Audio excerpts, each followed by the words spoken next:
athletes at every level. Join us. #ChampionHer.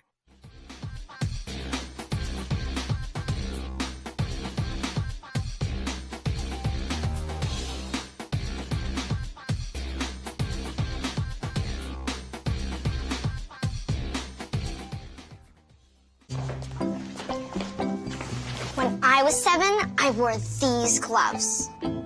They held this stick.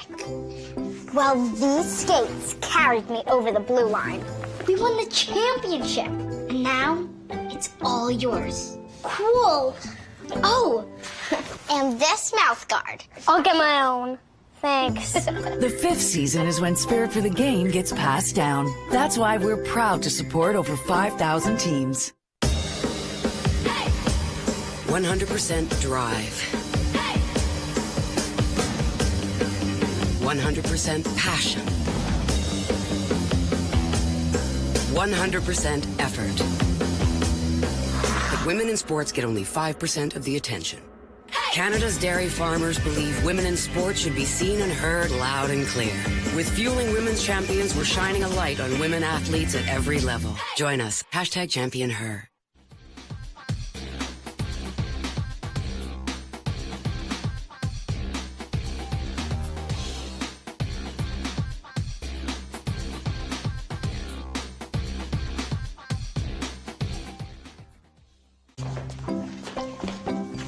When I was 7, I wore these gloves. They held this stick. Well, these skates carried me over the blue line. We won the championship. And now, it's all yours. Cool. Oh, and this mouth guard. I'll get my own. Thanks. The 5th season is when spirit for the game gets passed down. That's why we're proud to support over 5,000 teams. 100% drive. 100% passion. 100% effort. But women in sports get only 5% of the attention. Canada's dairy farmers believe women in sports should be seen and heard loud and clear. With Fueling Women's Champions, we're shining a light on women athletes at every level. Join us. #ChampionHer.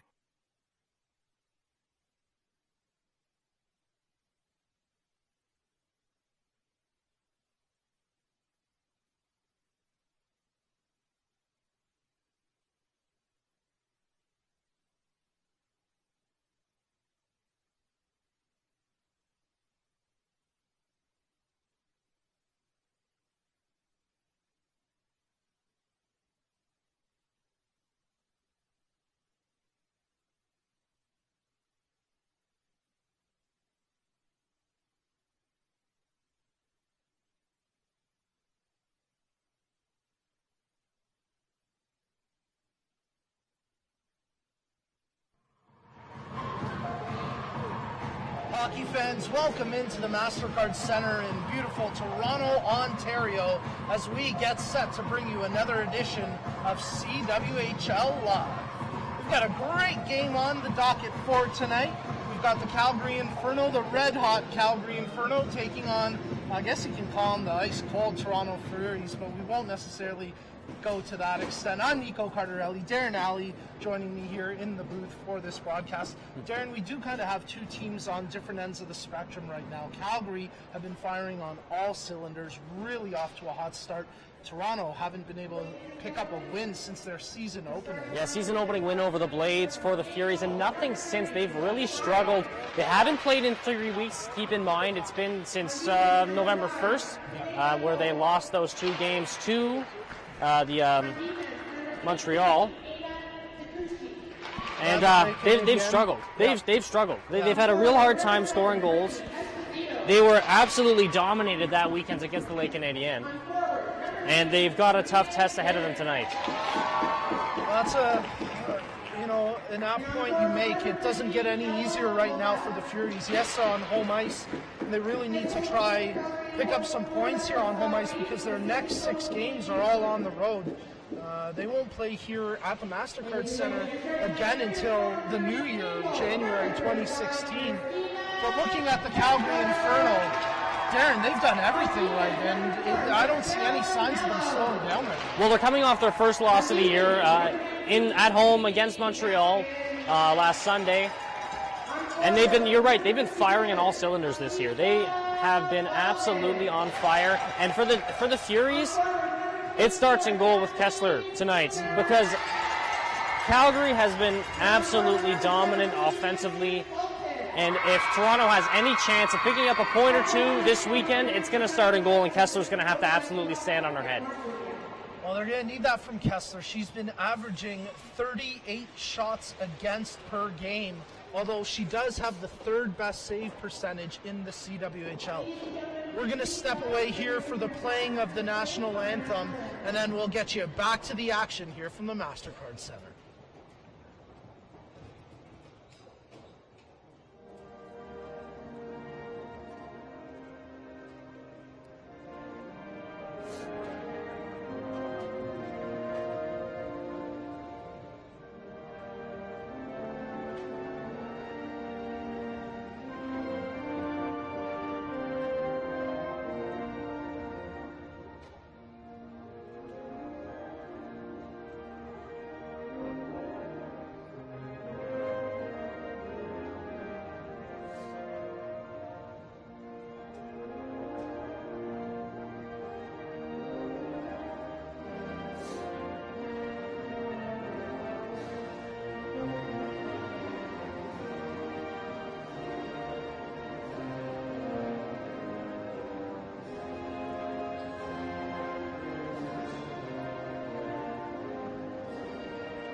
You are watching CWHL Live on CWHLLive.com. Darren, let's take a look at the starting goaltenders for tonight's game.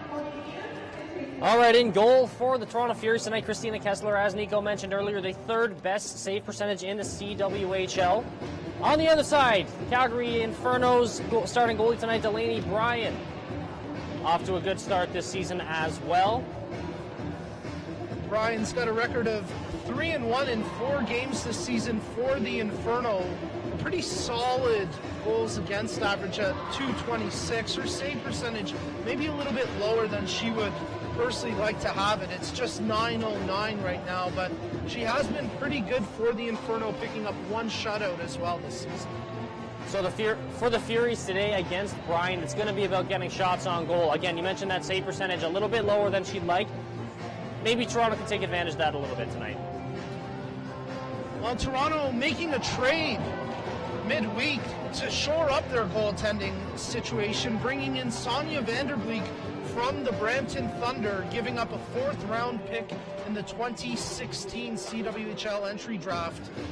Toronto obviously feeling the need to put an experienced goaltender behind Kessler because, well, early in this season, Darren, she's getting a pretty heavy workload. And depth in goal was never a bad thing. Well, we want to remind you to check in with us on Twitter. Tune in through Twitter, Facebook, and Instagram throughout tonight's game using the hashtag CWHL Live. And, of course, you can tweet Darren and I directly. Here we go, off the draw. It's the Inferno with early puck possession. Inferno moving left to right, right to left here, wearing the white jerseys with red and gold trim. Toronto in the predominantly blue homes. A little bit of white trim there, and right now it's the Furies captain, Michelle Bonello, on the puck. She plays it around, far side, a quick touch pass, and here comes Natalie Spooner, fresh off a pretty impressive performance at the Four Nations Cup, leading Team Canada to, well, a silver medal, but she led all players in that tournament with 3 goals, 1 assist, 4 points in 4 games. This top line of with Spooner and Terry, it looks like Fulton out there right now is going to be huge for the Furies tonight, getting shots towards Bryan's goal. And Spooner, if she could channel a little bit of that performance from the Four Nations Cup, that would be absolutely huge for the Furies. Well, and I'm sure that's what they're hoping for. You know, Spooner was playing great, maybe not outstanding in the CWHL games leading up to the Four Nations Cup. She had been good, but she hadn't quite lit it up like we had seen her in past seasons do so. Well, she has struggled to find the back of the net. Yeah, and lighting it up a little bit at the Four Nations Cup, I'm sure they're hoping that that will have a direct carryover here to league play. So we'll see if that does pan out for 24 in blue, but right now it's Calgary. Bram had it taken off her stick, so here comes Prevost and the Furies. Arts backhands that one deep. It's right in on goal, in fact, and Brian will just hold that, feeling some pressure.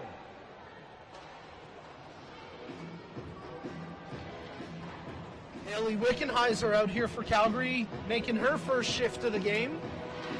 Veteran player, 22 in white, taking the draw. I don't know about you, Darren, but this is kind of exciting getting to call a game with Haley Wickenheiser. Absolutely it is. And just having her in the building, even, like a multiple gold medal winner, she's been there, she's done that. One of the best, if not the best, Canadian women's hockey player of all time. All right, now it's Shannon Molson on the puck for the Furies. Far side, turned over in their own zone, and it's Wickenheiser on the forecheck after. Great play there by Wickenheiser to outmuscle the Toronto D, and she stick handles it. Makes the pass to Cudmore. Her shot off a stick and wide. It hit a Toronto stick as I believe that was Hogan it went off of. And Molson dangerously stick handles in front of her own net. The puck was still loose, but a quick whistle blows it down. And that shift is a great example of what Wickenheiser can add to this Calgary Inferno team. Going against two Toronto defenders in behind the goal, coming away with the puck and getting a scoring opportunity. Going to the net, being aggressive, that's what she's all about. And that was a great example of that shift. And a great example of some sharp goaltending there as well from Kessler. It wasn't overly challenging play, but she had to be really alert in terms of holding the post, making sure she didn't lose her positioning there. Here comes Baldwin for the Furies. She snaps one. Good save by Brian. Juicy rebound, but it's Calgary to clear the pressure. Not quite the zone, though. Spooner on the forecheck. They keep it in. Baldwin can't corral it. Chance there for Toronto, and it escapes the blue line, but right to the stick of Spooner. Fulton gets onside. Spooner lets the shot go. May have hit a defender. Went wide of the goal. Quick start here for the Furies. They've looked pretty good in just over 2.5 minutes of play so far, getting some chances in the offensive zone. Showing a lot of urgency tonight. They know that they got to pick up some points. They're trying to get at it, and here's a player who can do just that. Kelly Terry hits the blue line with speed, stick handles to the backhand. She draws the penalty here, so the Furies will be heading to the power play. Kelly Terry using her speed there, coming off the boards into the middle of the ice, drawing a penalty. You knew something was going to happen there when she picked up the puck and gained some speed. She was either going to the net or she was drawing a penalty, and that's exactly what she did. Haley Cudmore to the box for 2 or less. We'll see what Toronto can do. Both of these teams, their power play units, really struggling this season. Toronto, just 3.4% on the year. Really, really struggling. Only 1 power play goal for on 29 opportunities. Although Calgary's penalty kill not significantly better, 4th in a 5-team league. Here comes Spooner.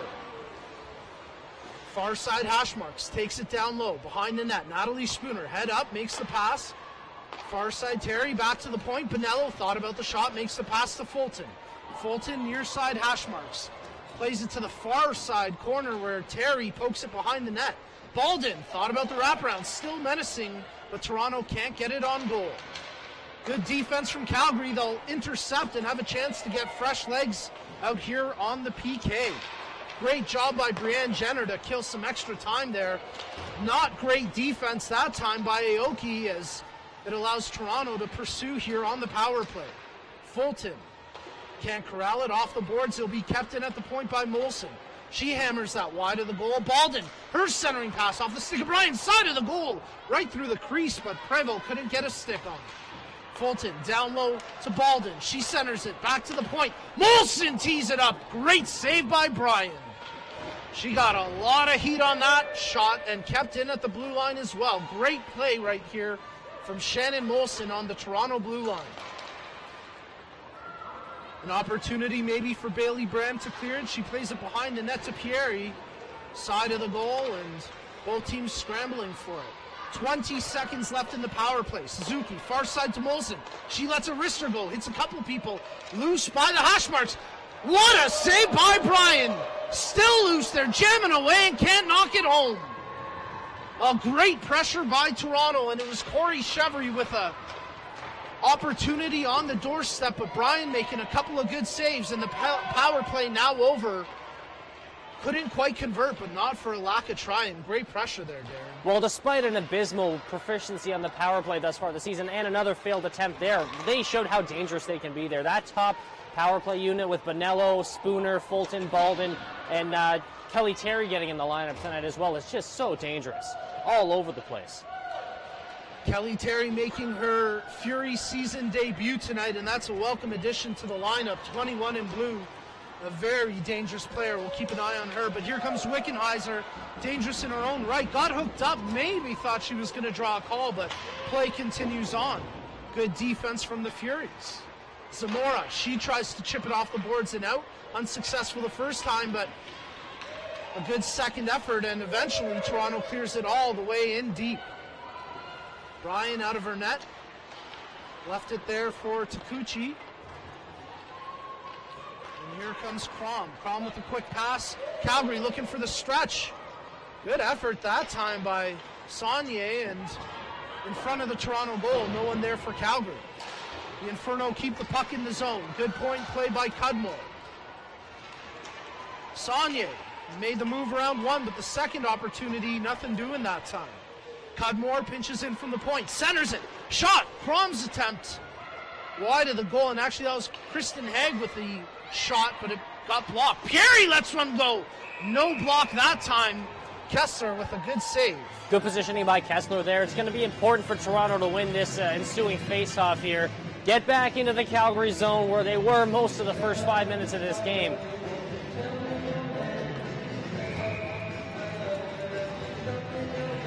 Jenna Cunningham on the draw for the Inferno, but she can't corral it there. Let's see if Toronto can clear it. Spooner gets it out to center ice where, well, Toronto will get it. Fulton, she's had a great start to the year. Tried to feed one in, but tipped wide of the goal. Baldwin centers off the back of the net, I believe. A bouncing puck now corralled by the Inferno. Nice play to get it over to Cunningham. Cunningham overmatched there, 1-on-2, and eventually dispossessed.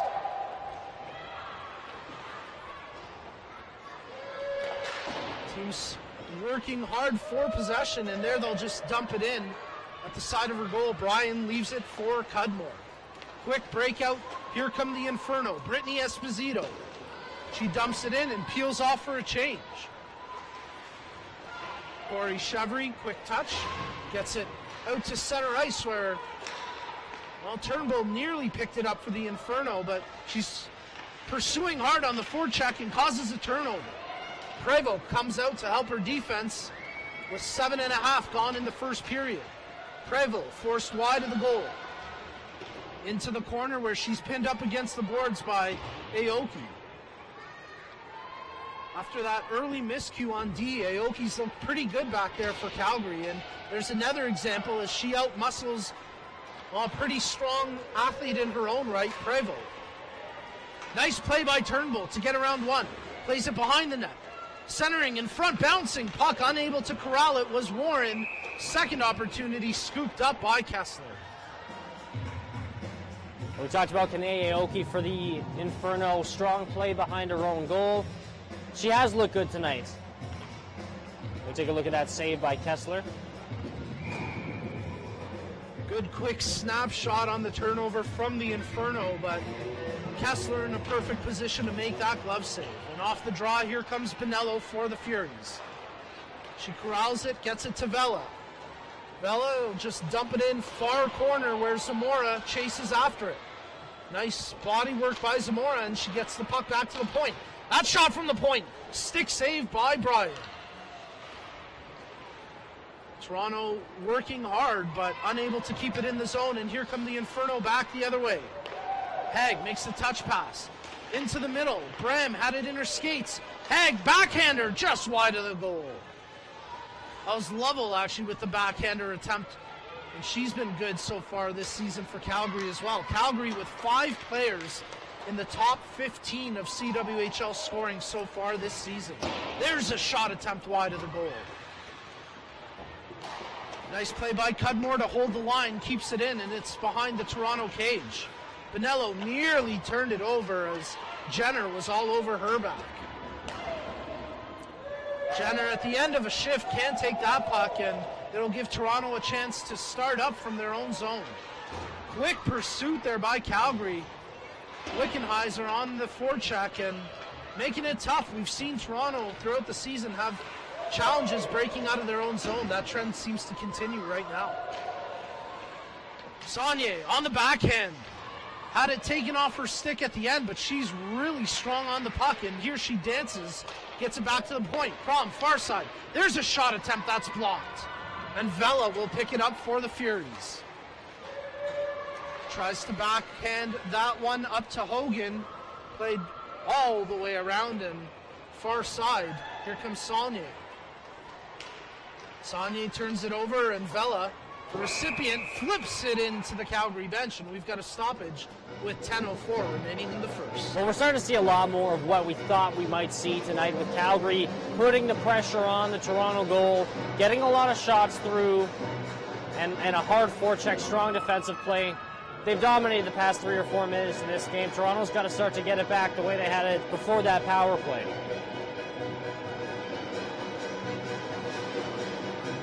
It's going to be a challenge for the Furies. Calgary out there with the Bailey Bram line. Bram can't win the faceoff.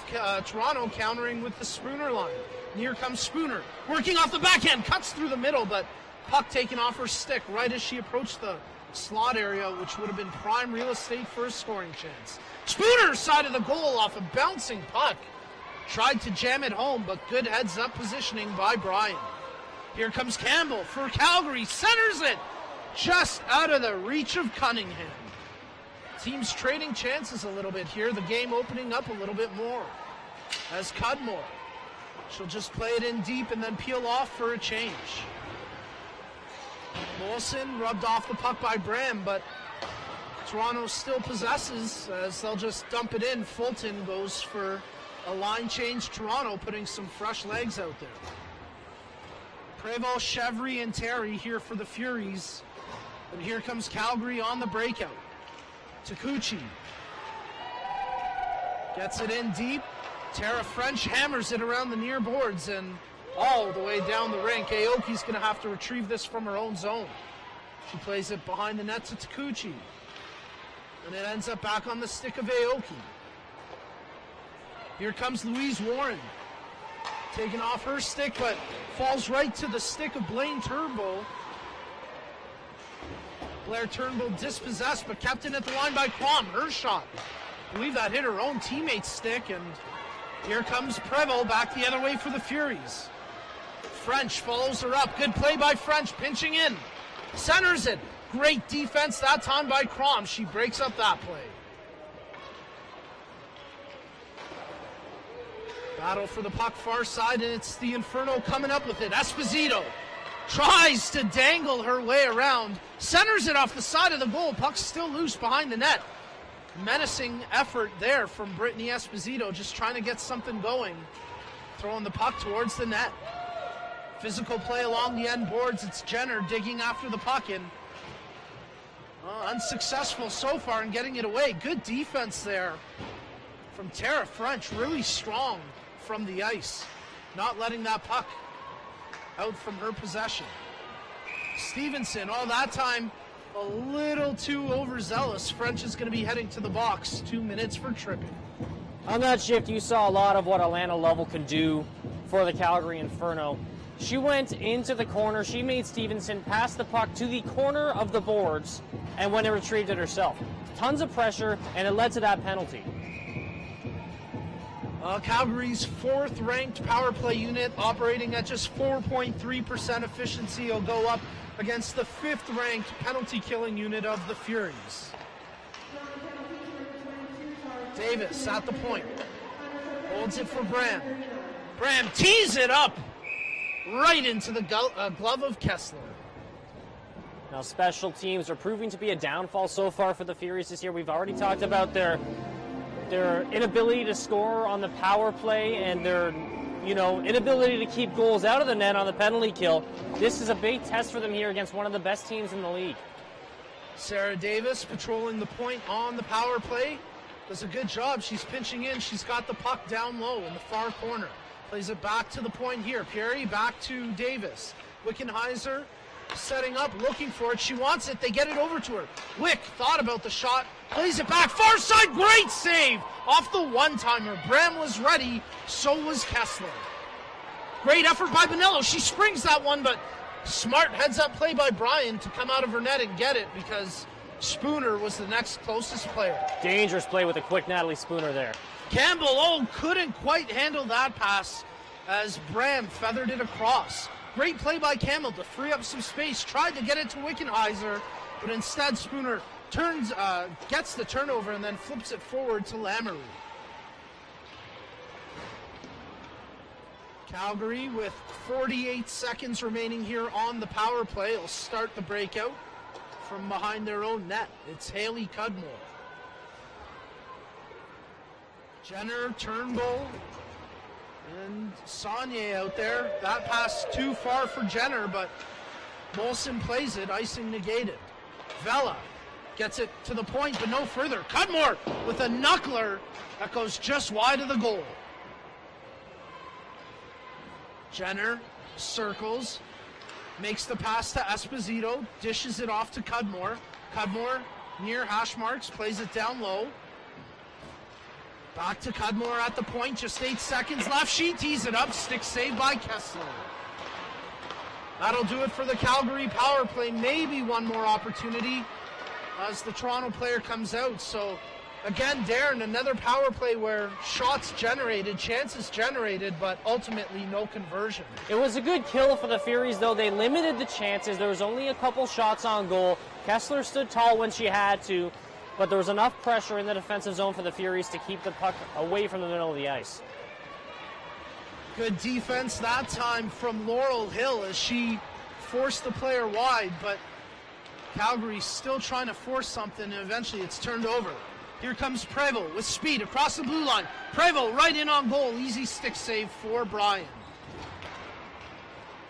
Here comes Calgary back the other way. Far side stretch pass makes it over to Wickenheiser.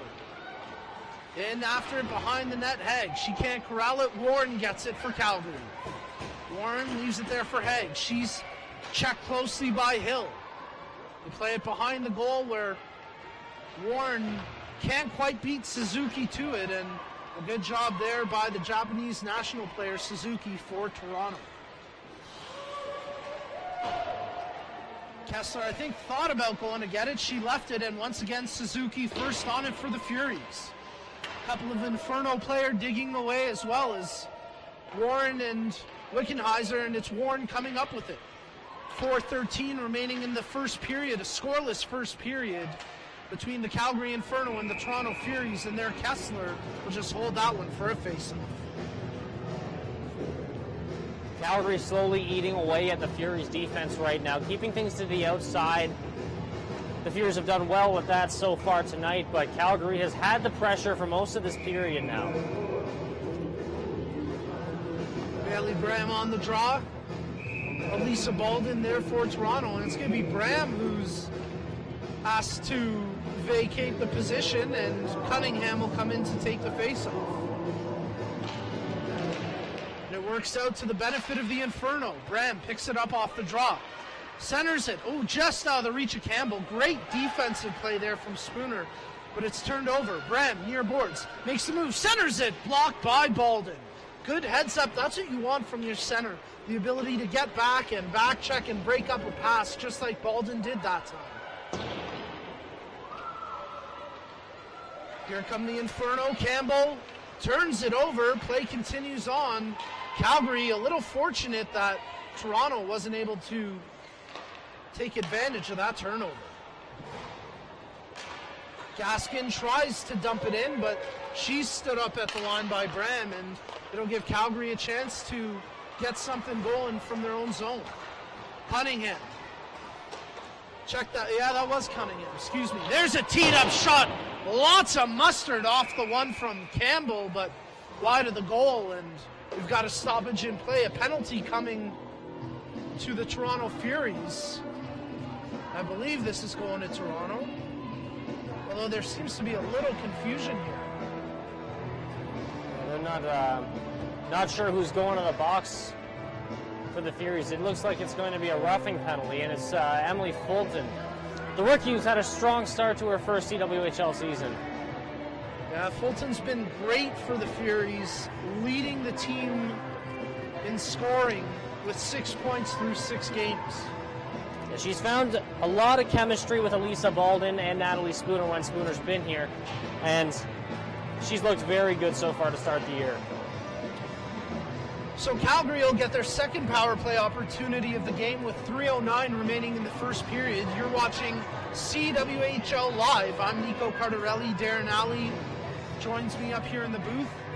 Our fantastic production crew led by Steve Mitchell doing a great job as always. And again, we want to hear from you. Let us know where you're tuning in from. Tweet us. You can tweet me at Bro Behind the Mic. Darren, you might as well throw yours up. Yeah, at Darren Alley. So tweet at either of us, both of us, one of us. If you don't want to talk to me and you just want to talk to Nico, if you want to just talk to me, that's fine too. We do have offsetting minors here. Heading to the box for Calgary is Cunningham. So we'll have a little 4-on-4. Right off the draw, Wickenheiser's shot off a stick, out of play. It'll be interesting to see what the call was there.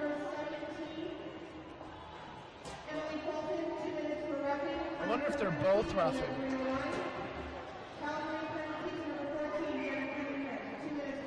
Yeah, they are both roughing. When the official went over to the box to signal the first penalty, she did make the roughing motion twice.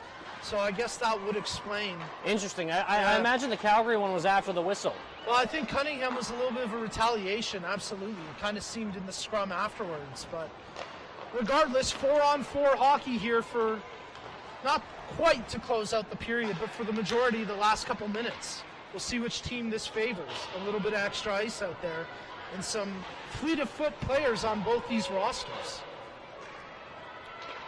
It's Laurel Hill with the puck for the Furies. That pass intended for Lamoureux out of her reach, and on it first are the Inferno, although they play it right back to their goaltender.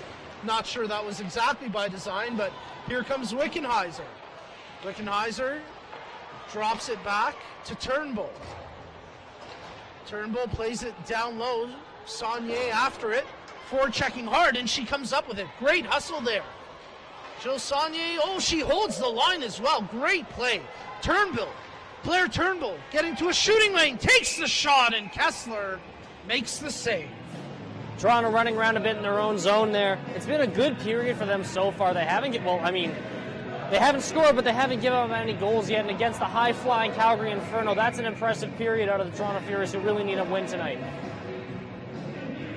47 seconds left in the coincidental minors as Saunier keeps it in at the line.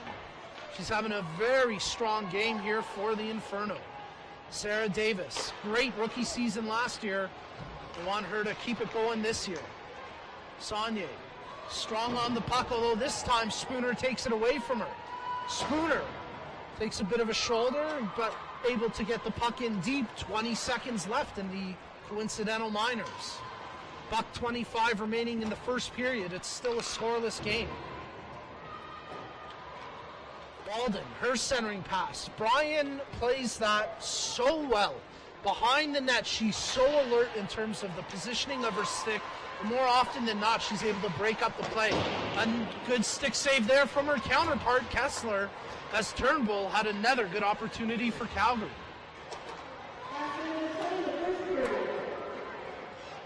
Back to 5 aside here. Final 60 seconds of the first. It's Kelly Terry centering it, and again, Bryan with the active stick shovels it away. It's really heads-up goaltending. It just negates the chance almost immediately Backhander, oh, that one. I don't know how it didn't go in because Brian got turned around, and I think Chevry's saying the same thing.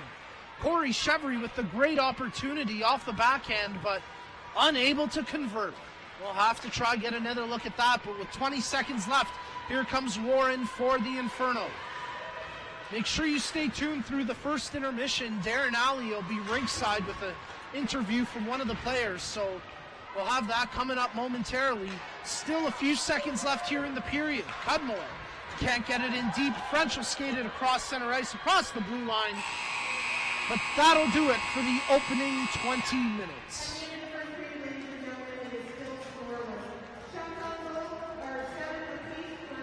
Shots are 7 aside, and Corey Chevry, as we get another look at her opportunity, she's talking to the referees at center ice right now. Here's that chance. Tough to tell, really hard to see, but you can see the reaction from Brian. She peeked over her shoulder as if she was beat.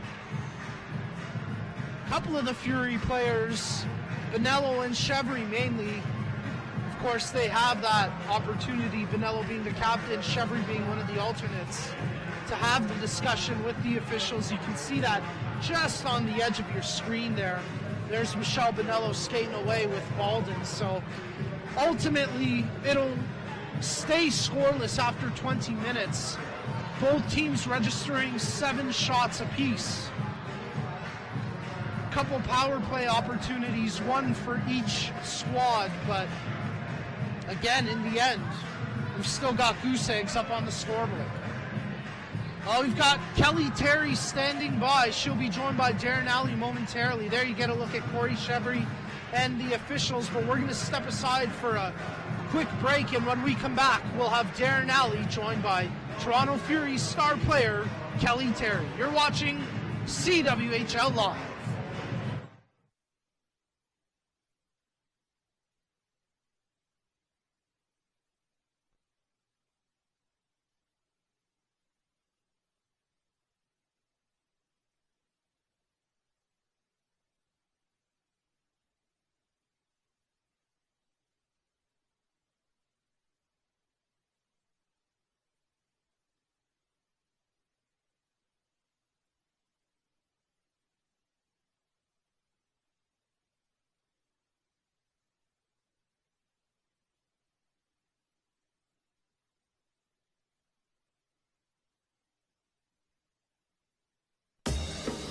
Hey! 100% drive. 100% passion. 100% effort. But women in sports get only 5% of the attention. Canada's dairy farmers believe women in sports should be seen and heard loud and clear. With Fueling Women's Champions, we're shining a light on women athletes at every level. Join us. #ChampionHer. When I was 7, I wore these gloves. They held this stick. Well, these skates carried me over the blue line. We won the championship, and now it's all yours. Cool. Oh, and this mouth guard. I'll get my own. Thanks. The 5th season is when spirit for the game gets passed down. That's why we're proud to support over 5,000 teams. 0-0 after the first between the Calgary Inferno and the Toronto Furies. I'm here with Kelly Terry. Kelly, your first game of the season. How does it feel to get back on the ice? I'm feeling a little bit. It's kind of like a whole new season since I haven't been out there yet, but happy I had some practices before I got into it, so feeling good. I feel like we have a lot of chemistry at this new line too, so I like that a lot. Well, that's great. You guys look good on that power play in the first period despite not scoring. 1 for 30 now thus far this season. How do you think you can change that? I don't know how I can change it personally. I think it's just something we're going to have to work on in practice, and we had a little bit of a new system that we did end up working on this week, so some new things to try. Hopefully get some more PPE time to see if things can work out for us. Now coming into this game, you're 1-4-1 on the season. Not the best start. I know you haven't been playing. But how important is it to get a couple points this weekend against a really, really good Calgary team? I think that'd be great for overall team confidence if we could pull out a few points from Calgary here. But it's a long season, so we've got a lot of work to do, but it's okay, we're ready for it. All right, thanks for joining us, Kelly. And you're watching CWHL Live.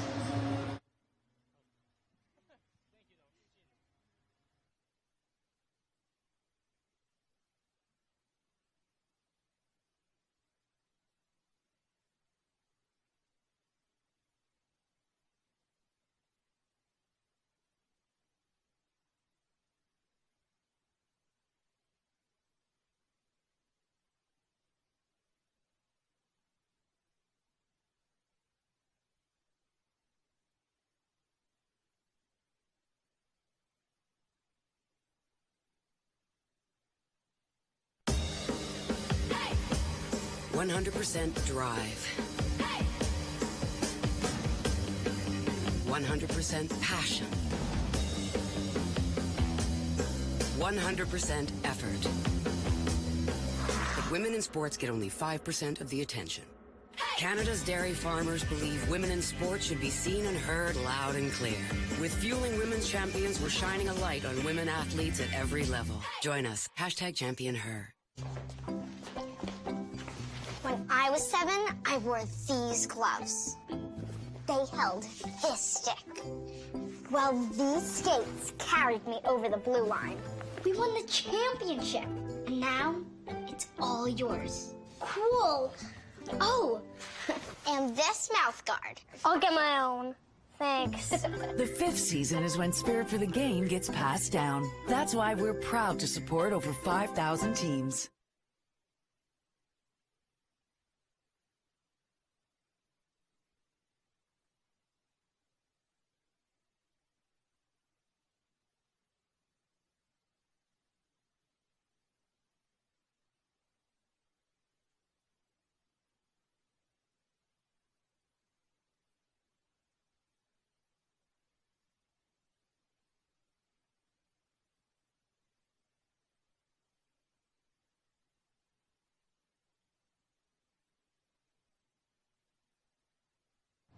You know, it's true. When I was growing up, there was sort of no place like for girls to play. They could maybe play when you were younger, and then at a certain point, they just had nowhere else to go.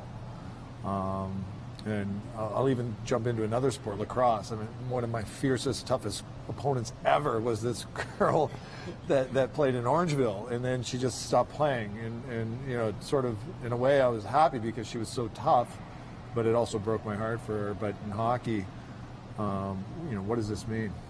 You know, I grew up in the same way, wanting to, you know, play in the NHL because, you know, you get to a certain age, you don't even realize it's not available to you. And so for us now, this is such a great opportunity for young girls to, you know, grow up and don a jersey that represents the historic history of what the Toronto Maple Leafs have done, you know, for so many different organizations and community. And it's really amazing when you look at the new logo and see what a tie-in it is and how proud it is, because we're part of the nation.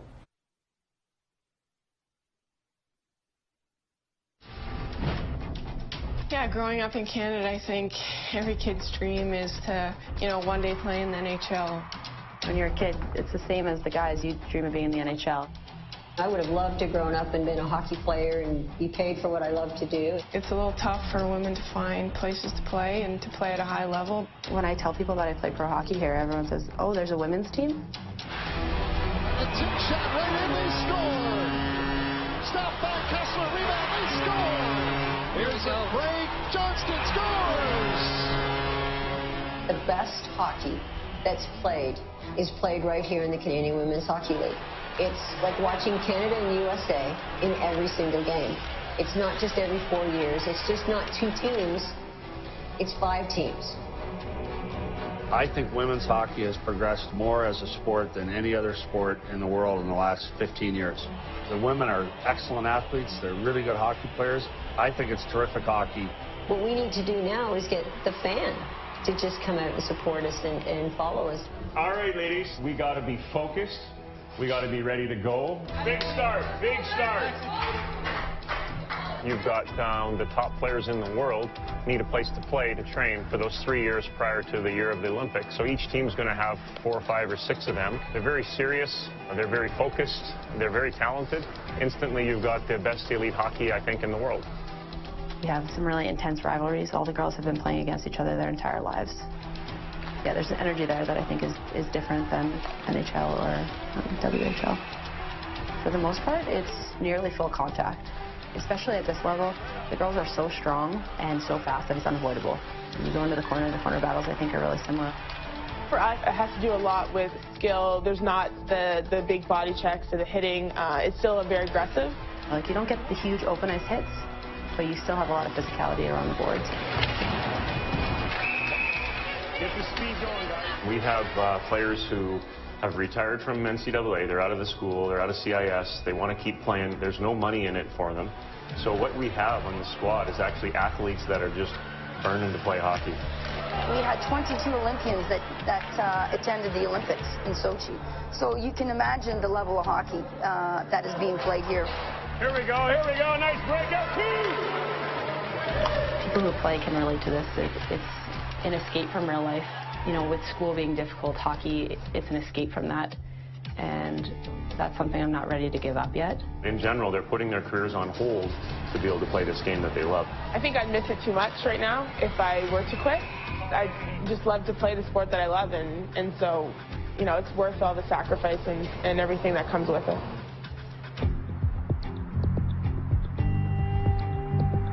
There is a life during hockey.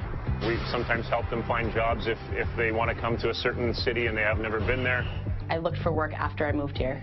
Hockey was, you know, #1, and I was going to make it work after that. I've been really fortunate. My company is extremely supportive. Extra vacation days if I need, and, you know, leaving early when I need to. They've even come out to a lot of my games, which has been pretty cool. A lot of employers are kind of excited to have a player of that caliber because they're filled up with commitment and focus and discipline and work ethic and that kind of thing. I love the fact that 95% of them are, you know, Ivy League graduates, and the fact of being brilliant in what they do. I always say to people, if you want to really see the true passion of hockey, follow one of our players. It's hard to get a lot of games in. You have to play on the weekends because everyone has full-time jobs. I'll have to take a vacation day on a Friday. We'll leave Friday 5 a.m. for the airport, play Friday night, play Saturday night, play Sunday morning, go straight to the airport after our game, get on a flight, get in at 2 in the morning or so, and then I have to be at work the next morning. So, you know, that's really tough. You maneuver your life around your kids, you maneuver your life around your partners, you maneuver your life around your family, and all knowing perfectly well that, one, you're playing because you love to play, but two, you're playing because you're making a difference for those that are coming in the future. The role models that we are creating within this Canadian Women's Hockey League is massive in the fact that everything they represent, everything they stand for is what I would want my daughter to grow up to be, because they're following a dream and a passion. So, you know, in the past 7 years, I think we've come a long way in recognition, but you're competing with so much, I mean, you know, in the entertainment world. I'm a true believer that the foundation that has been built with the CWHL, it is the one that will bring us that success of a professional women's hockey league and eventually get the players paid. When I started playing, I had no other option. You know, I was playing with the boys or nothing, really. There's been so much growth, so hopefully one day it'll get the exposure that it deserves.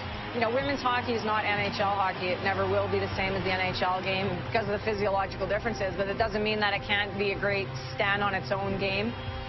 It's baby steps, and it's not obviously happening as fast as everybody would like it to, but, you know, good people are involved with the league right now, and more are becoming interested. I think this is a good product, one we can all be proud of. There is no reason that we can't grow this sport and get it to a level where women can play professionally and earn a living doing it just like men do. When the Olympics happened, it was interesting the amount of calls I received, the unfairness of our women not being paid. And how could we have men competing for the gold medal and making, you know, $25 billion with their salaries all added up, and our women making $0? In all honesty, the 13 million people who watched that final game, they made an impact with the sponsors. The simplicity for us is that in order to support our league, in order to make sure our players get paid, we need you. We need you to buy a ticket. And at $15, you will secure the future for women to be paid.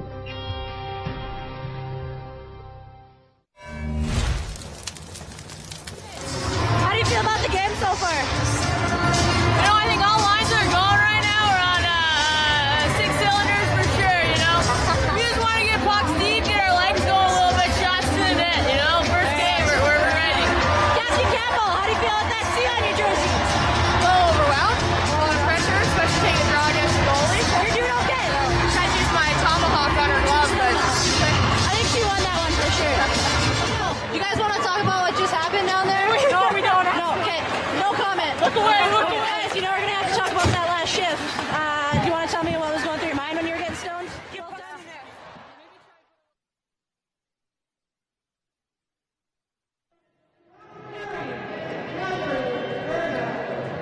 Welcome back inside the MasterCard Center for the second period of this evening's CWHL live game between the Calgary Inferno and the Toronto Furies. A tightly contested first period, Darren. Shots all tied up, 7 apiece.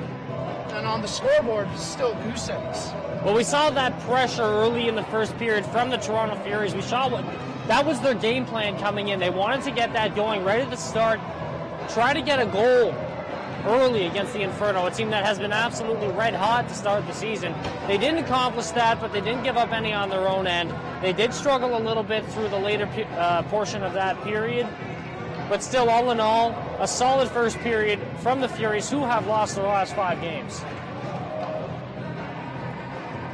The Inferno looking to get something going here after maybe having the majority of the offensive opportunities throughout that first period. Toronto started strong, a lot of jump to begin the game, but as you mentioned, Darren, maybe a little bit on their heels towards the back end of that first period.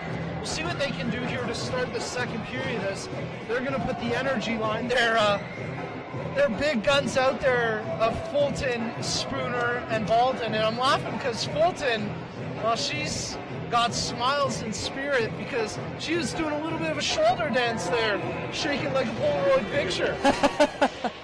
We're underway here in the second period, and it's the Inferno dumping it in right off the draw. We'll see which team can get going here, maybe get the first goal of this game, as both goaltenders have been, well, they've been on their marks so far through 20 minutes. It's going to be about special teams here tonight for Toronto. Failing on their first opportunity in the first period on the power play, talking to Kelly Terry in that intermission. A little bit modest there, saying that she's not sure what she'll be able to do on the power play, but I think she's going to be a big part for this Toronto team on their special teams, on their power play in particular. She's on the ice right now. Yeah, she's out there to take the draw for the Furies. A great job by Darren catching up with Kelly Terry in that first intermission, and make sure you stay tuned throughout the second intermission as well. Darren will be joined by an Inferno player. Here come the Calgary Inferno on the attack. Rubbed off the puck. Strong play there by Toronto's Tara French. Now it's Kelly Terry dropping it. Picked off by Bailey Brown.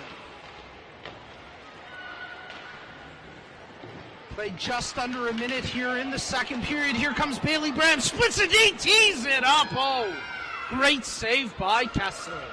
By far the best chance of the game so far. Bailey Bram danced her way through a couple of defenders and then teed one up, but Kessler keeps the door shut. Well, it's one of the first examples of open ice we've seen in the Toronto zone tonight. It's something they've done well at avoiding so far, keeping the play to the outside and getting into the open spaces in the middle of the ice. Kessler does well to stand her ground and get a piece of her glove on that puck.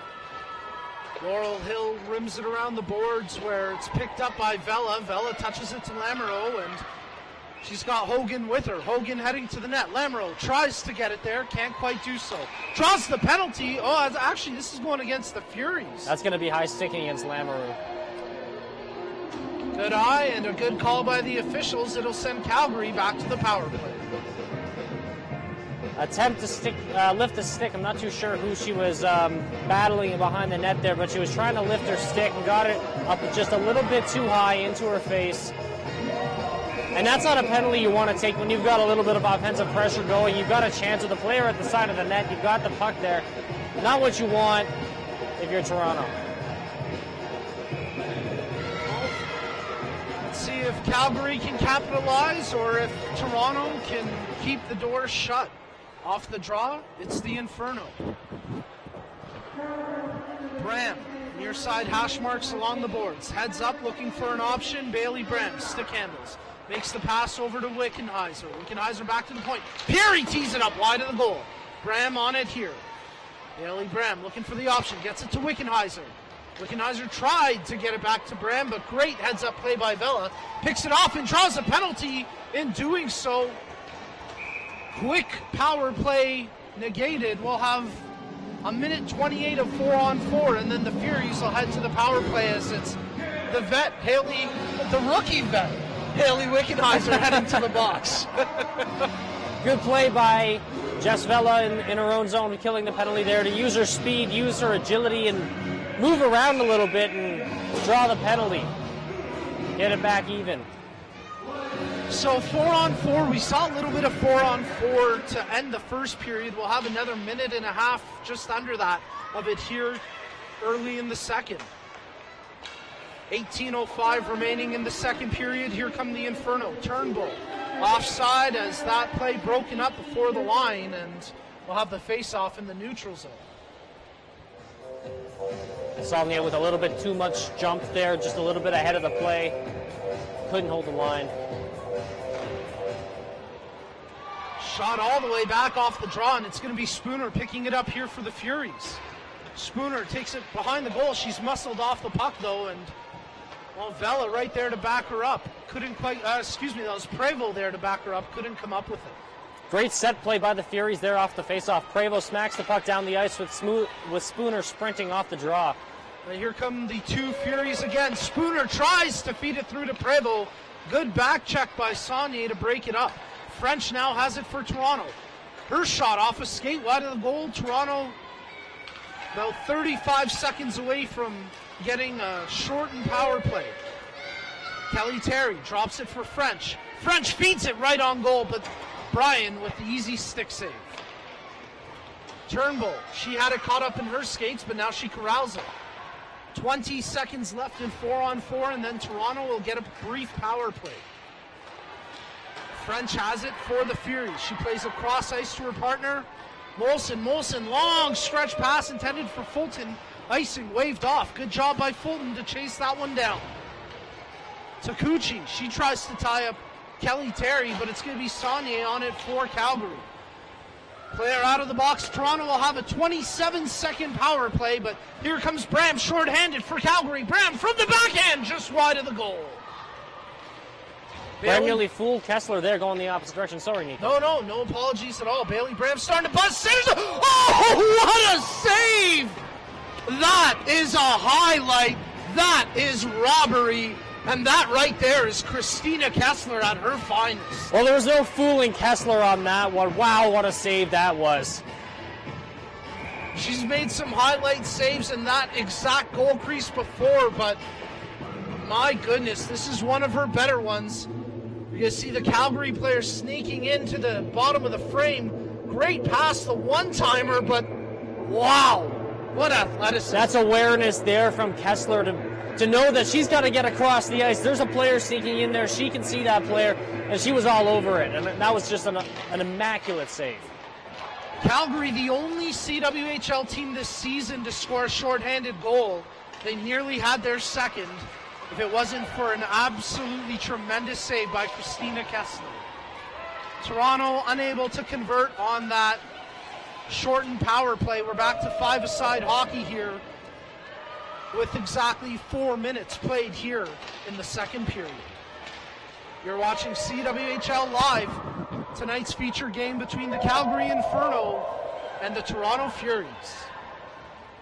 Michelle Bonello on the puck here for Toronto. Fans on the initial breakout pass, and she'll have to restart from behind her own goal. Furies will just flip it out, giving up possession, and Calgary will start up from their zone. Cudmore, she's rubbed off the puck. Good forecheck by Lamoureux, and here comes Turnbull for Calgary. Wow, she got stood up, and that's a penalty, no doubt about it. Michelle Bonello heading to the box. Just a little bit too much aggressiveness there from Bonello. It's the kind of hard-nosed play you want to see from one of your defensemen, but a little bit too much there, and that's going to be 2 minutes in the box. Body contact, the call there. Calgary heading back to the power play. Although they can't corral it off the draw. It's Spooner got around one, but not the second player as Cudmore takes the puck off Spooner. Here comes Saunier. Holds up the blue line. Looking for options. Plays it far side. Cudmore circles, takes it to the face-off dot, centers it, and they tap it home! Calgary on the power play. It's 1-0. Great cycle by the Inferno there, moving the puck around, going from one side of the ice to the other, and finding the player on the far side of the net. We take a look at that one. Pass there from Cudmore. 2 touches there as it got through the crease. You saw the first Inferno player get a stick on it. I believe that was, Esposito positioned in front of the net for Calgary. And then there was the player, as you mentioned, on the far side of the goal who I think actually tapped it in. So we'll wait for the official announcement. But regardless, Calgary get the first goal of this game, and it comes on the power play.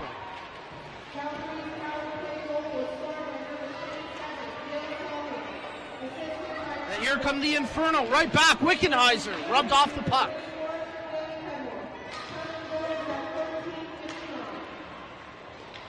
I believe it was Jill Saunier who got credit for the goal. She's had a really strong game so far for the Inferno, and her persistent effort there pays off with a goal. Her 3rd of the season. Wickenheiser on the forecheck, rubbed off the puck. And Toronto just flip it out to center ice. So Darren, we talked about the struggles for the Furies coming into this game. Now they find themselves in a 1-0 deficit. That uphill climb just got a whole lot harder for the Furies. Oh, it sure did, against a team that's been pretty stingy defensively so far this season. Toronto hasn't been able to get their power play going this year, so they really have an uphill climb here. Spooner lets that shot go. Big rebound. Still loose as they crash the net, and eventually the whistle goes. And check that. That was actually Corey Chevry at the side of the goal with the shot for the Furies. Great attempt. It didn't work there, but that's the kind of play that the Furies are going to have to continue to do the rest of this game. Go to the net, put the puck in the net, crowd Brian's crease. Here we get another look at the Calgary goal. You can see Saunier at the far side of the net gets the last touch on the puck. That's the difference so far in this game with 13:30 remaining in the second period.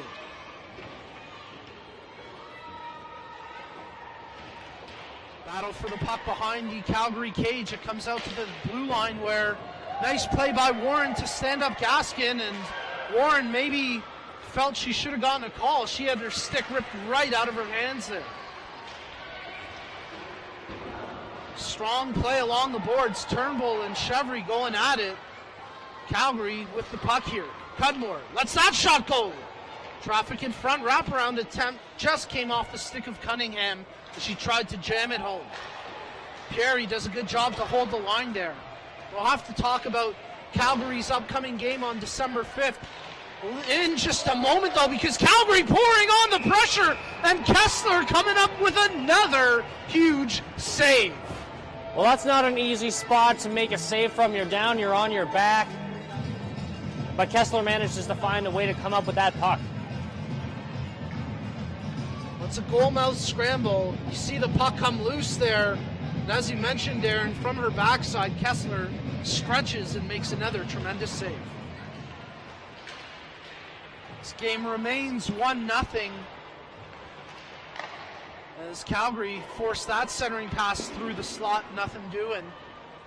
And a huge part of why it's still 1-0 is the goaltending. But here's a chance. Just Vela in all alone. Vela to the back end. Big Rhea. Oh, third chance. And Bryan shuts the door. A goaltending clinic at its finest. Delaney Bryan doing up Christina Kessler one better on this chance here. 3 massive saves by Bryan there. 1, 2, and 3. Whew, unbelievable that puck did not find the back of the net. Vela gets a couple pats on the back as she heads to the bench, but I think ultimately she probably feels a little hard done by there. Great goaltending display and great strength shown by Delaney Bryan to hold her ground, not fall back into the net, especially on that immediate second chance. Long stretch pass, icing waved off. The Inferno battling for it behind Toronto's net. Stevenson plays it out where Cudmore comes up with it for the Inferno. Cudmore battles Stevenson just out of the reach of Wickenheiser, and Toronto able to clear the zone. 11:45 remaining in the second period, a period in which the pace has picked up a little bit, and Oh, we've got our first goal of the game as well. Calgary leading 1-0, trying for more right now. Hank, she'll play that one in deep where Molson picks it up behind her own goal. The Inferno forward at the end of a shift, so they'll peel off and gives Toronto a chance to get the puck in deep and get some fresh legs out there. Jackie Pieri, quick lead pass, turned over. Spooner has it at center ice. She's got room to turn. Spooner, this is where she's at her finest. Wheels, steals, drops it. And eventually it kind of broken up here. Toronto unable to do anything off that Spooner chance. Or at least that little bit of burst of pace from Spooner. Although they still have the puck in deep here, Calgary unable to clear the zone. Now they finally get it out. Jenner, taken away from her by Spooner. Quick touch pass. It's over to Fulton. Fulton from the backhand plays it, and good heads-up play by Brian. It was going over the net, but feeling some pressure, she holds it for a face-off. Calgary's got back to their game so far in the second period, about halfway through, as we see that breakaway once again from Jess Vela. But they've been all over the Toronto goal so far. Shots on net, they've been all over the place. This is starting to look a lot like the Montreal game from 3 Saturdays ago. Corey Chevry's got to be feeling a little bit snake-bit. I believe that was her at the side with the second opportunity. Although Chevry, one of the few Toronto players actually coming into this game with an active scoring streak, and Calgary trying to jam home play, nothing doing that time. Chevry with 2 points over her last 2 games, those games against the Montreal Les Canadiens. Chevry picking up a goal and an assist in those. Louise Warren picks up that loose biscuit for the Inferno, and she'll skate it across the blue line and just chip it in. Bailey Bram coming off the bench. Oh, Warren with the wraparound chance. Great play by Warren. Picked the pocket of the defender and tried to jam it home. 9:50 remaining in the second period. Here comes Prevost. She'll just fire that one in and chase after it. She's going after Pieri a little bit. Those two jawing at each other, and eventually Prevost just heads to the bench. Vela, she had that great breakaway opportunity moments ago, turns it over here. Bram centers it, and they tap it in. Oh, what a beauty, tic-tac-toe. Bram to Campbell to the back of the net. It's 2-0 Inferno. Molson and Hill left the front of the goal there. They left Campbell alone in front. Kessler had no chance on that one. As you watch the defense split and leave the front of the goal here, nobody there. Nobody covering Campbell. Yeah, no question, Darren. That's a really astute observation, and that's something I'm sure the Toronto coaching staff will pull up on when it comes time to review the game tape, because you're right. You can see the Toronto players absolutely leave Campbell all alone in front. She made no mistake. And for Jessica Campbell, that's her 5th goal of the season. So the Calgary Inferno extend their lead here 2-0 with 9:20 remaining in the second.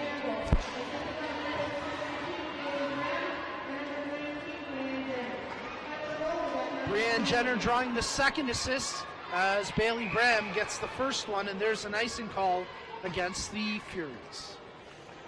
That kind of goal can't happen at this point of the game. You're already down 1. You're playing a team that has been absolutely red hot to start the season, and you've lost 5 in a row. You can't let that happen. Yeah, that's just a breakdown defensively. It's a mental lapse. It's a glaring error, and Calgary ultimately made Toronto pay as there's a rolling puck in on goal that Kessler will hold on to. And you feel bad for Kessler on a play like that. She's alone, right? There's nobody she's there. Left out to dry on that play. Well, the challenge will now be for the Furies to try cut into this 2-goal lead. We want to remind you to get in on even more of the action by joining the conversation online by using the hashtag CWHL Live. You can tweet to us. We'll get to some of your tweets throughout the broadcast. I know some of the Inferno fans out west have been tweeting, and we appreciate those. Make sure you keep them coming. And again, make sure you follow the teams and the league on Twitter. Of course, all the other social media platforms. Here comes Natalie Spooner. Her shot off a defender's stick. I believe that was Takuchi there. And Calgary, a little too lackadaisical, can't clear the zone, and Toronto pressing, maybe feeling the pressure, now down by 2.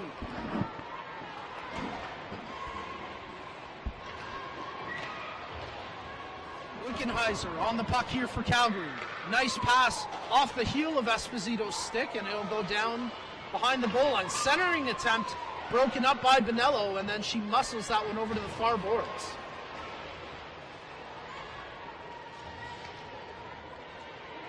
Wickenheiser, look at that strength. She's just holding players off the puck. Then eventually she herself gets muscled off the puck, but that's the veteran presence of Wickenheiser. There's a great shot off the stick of Lovell and a good save by Kessler. Wick looks pretty gassed right now. She heads to the bench. We'll keep an eye on her, but she was, I think, just exhausted at the end of a tough shift. That was a hard play along the board. She was being held onto by Bonello, and she was carrying the puck for about 10-15 feet with Bonello dragging on her back. I was going to say she was probably carrying Bonello for a good 7 to 8 feet as well, the way she was draped all over her back. Here comes the Inferno, looking for an opportunity. They take it down low, behind the net, in fact. Centering attempt. Nothing doing that time. It comes all the way out to center ice as it was Kristen Haig with the puck trying to get something connected for Calgary. Haig, she'll dump it in and peel off for a change. It gives French the chance to pick it up with 7:05 remaining in the period. Chevry tries to split the D. She had it, but now it's taken away from her by Davis. Sarah Davis, head up, looking for an option, gets it to Turnbull. Just over her stick, that'll be icing called against Calgary with 6:50 remaining in the period. And the Inferno bench did not like that call. It looked like Warren had position on the Toronto defender. Scott Reed, the Calgary head coach, standing up on the back of the bench there, had a few words for the officials, echoing your sentiments exactly right there. Prevo off the drop, can't corral it, and Turnbull pokes it ahead to center ice. Bouncing puck picked up here by the Inferno as Pierre plays it forward. Kessler thought about playing it, leaves it dangerously in front of the goal, but it's picked up by Prevo. We've got a penalty coming up here against Calgary. Is trailing way behind the play. Still no call. There we go. Whistle down. Not totally sure what the infraction is. They're going to call it interference, but it all started behind the play on a goalmouth scramble, and we just saw a mess of bodies. It looked like Turnbull got a little bit too active, we'll say, behind the play there, and the officials were not too fond of that, and she ends up in the box. Well, and an opportune time for Toronto to go to the power play with 6:20 left in the period. Let's see if they can get some offense. Spooner tees it up. Stick safe. And that puck, free souvenir down there, as an anxious fan goes to get that puck. But a good chance by Spooner and turned away by the stick of Bryant. Well, this is Toronto's first full power play since that one early in the first period. They had that 30-second shortened one later on in the first. Big opportunity here to cut into the lead. They really needed to get a goal here. They had tons of pressure on that first opportunity. They've got to see some more of that here. Off the face-off, scramble for the puck, and it's the Inferno. Campbell will just dump it down deep. 20 seconds gone off the power play, 6 minutes remaining in the period. Long stretch pass for Baldwin. Elisa Baldwin gets it in deep, but first on it are the Inferno. They can't clear the zone. Kept in, turned over, short-handed chance potentially coming, but no, out of the reach of Campbell. And a good play by Kessler to come out of her net to get that one. Campbell, short-handed, she'll just dump it in and peel off for a change at the end of a shift, but a pretty effective penalty kill so far for Calgary. Already half of it gone here, just 1 minute remaining in the Toronto power play. Turned over to Kelly Terry. Let's see if she can get something going. She talked to Darren about that in the first intermission. Her role on the power play, well, she's out there right now. She's trying to get herself into a space to maybe make a play. In the meantime, her teammate Fulton can't win that battle along the far boards. Wow, it actually stayed in the zone. Bit of an odd bounce against the glass, and it stays in with 30 seconds left on the power play. Not sure what happened along the boards there. It looks like Suzuki might have actually batted the puck back in the zone. Backhand attempt, still loose as Spooner, who is falling to the ice, muscled off a shot, but not quite enough muscle on the shot itself. An easy save for Bryan. Here come the Furies. Vela tees it up. Oh, that had some mustard on it, and Bryan had to squeeze it tight. And you just know Vela's feeling it right now after missing that breakaway opportunity, followed up by two of her teammates getting opportunities as well. And she just absolutely fires this shot. Bryan handles it no problem, but you can tell she's looking for the back of the net right now. And if you're going to unleash a slapper from that close a proximity to the goal, that's pretty much where you want to shoot it. You want to go high, stick side on the goalie. You want to go away from the glove, make them either make the save with the shoulder or give up a juicy rebound, maybe find a hole. But really great job by Bryan to make a tough save look pretty easy, because she squeezed that one, even though it was the opposite side of her body, getting the glove up there to keep it pinned against her chest. Now Shannon Molson talking to the officials. It looks like they want to put that second or so that came off of the clock. I imagine if they're not on a power play, they're not super worried about the 1 second here with 4 minutes and 30 to go in period number 2, but every second counts, particularly when you have an advantage. So the officials doing a little bit of housekeeping over there at the timekeeper's box. Gives us an opportunity to check in on some of the tweets we've been getting throughout the game.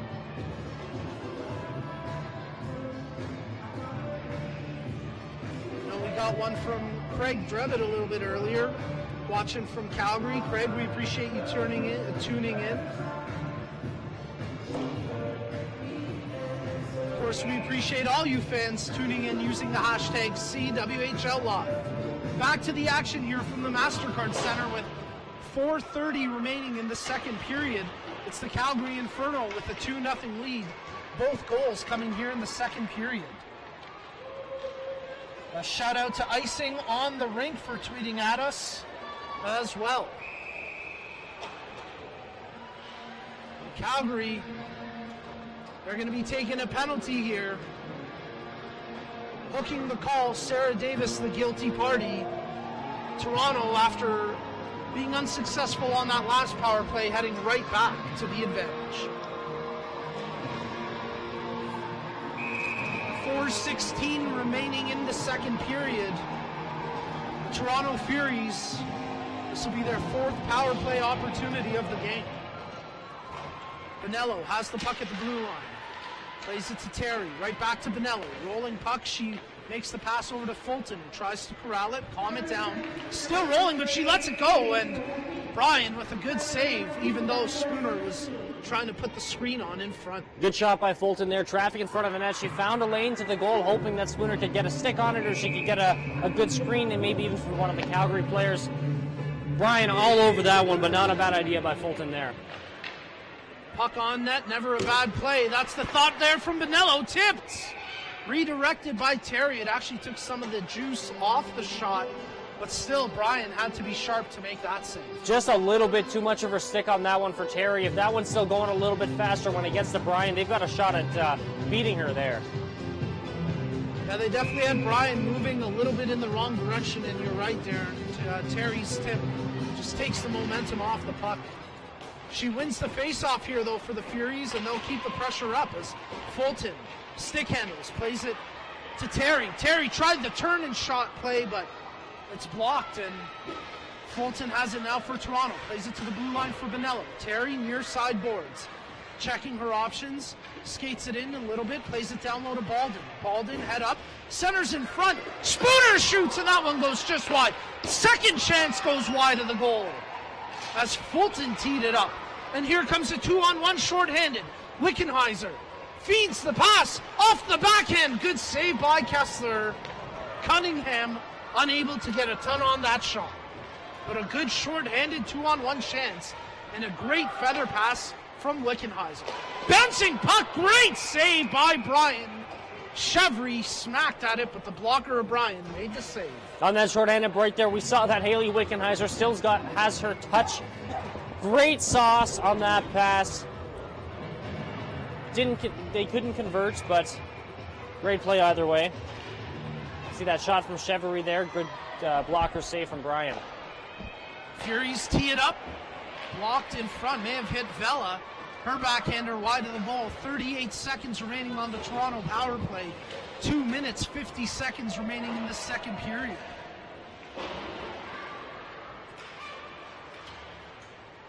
Calgary chip it forward, and it's Turnbull there, short-handed on the pursuit. Turnbull takes it behind the goal, stops on a dime, tries to center, nets off its moorings, but great short-handed effort that time by Blair Turnbull. There's a penalty coming here to Toronto as well. Yeah, Turnbull, I think, drew the call against Chevry. It's a roughing call.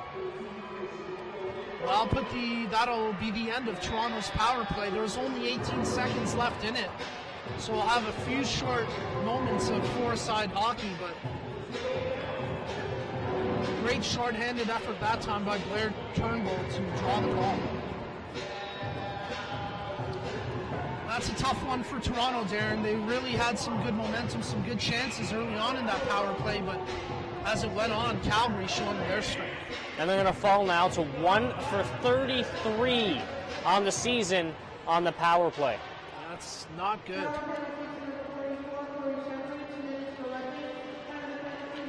Roughing indeed the call, as Darren mentioned. Wickenheiser tries to get it in deep, but it's just turned over. And here comes Toronto's Lamoureux. She'll dump it in, so Calgary now to the power play. $1:35 of power play time, but it's Toronto short-handed here. Bonello, her shot blocked after Hogan did some good work down low for the Furies. Suzuki back there for Toronto. It's going to be an icing call against Calgary with exactly 2 minutes left in the second period. Not the start to the power play you want if you're the Inferno. You want to keep piling on. You just took away the momentum from the Furies, but they allow Toronto to get some pressure, short-handed, and then ice the puck. Wickenheiser on the draw for Calgary. It's Vela there for the Furies, and Vela wins it right off the draw. Great heads-up play. She poked it forward to herself, let the shot go, but couldn't get it on net. That redirection got on net, and a good kick save by Brian. Watch Vela in the third period. She's going to come out flying. She looks fantastic right now. Vela nearly made a cheeky move around Wickenheiser, but the vet snubs out that play. Molson fires it off the far boards, kept in by Wickenheiser. Sarah Davis stops, plays it down low. Brand back to the point. 50 seconds left on the power play. Bouncing puck controlled by Campbell. Campbell, she's checked closely by Prevost, but Pieri does a good job to step in from the line and keep the puck in deep. Bram, as Davis set a bit of a screen, a bit of a pick against Molson, and she looked back like, where's the interference call? Play continues on. 30 seconds remaining in the power play. Just over 60 seconds left in the period. In fact, now we're inside the final 60 seconds as Toronto clear that down the length of the ice.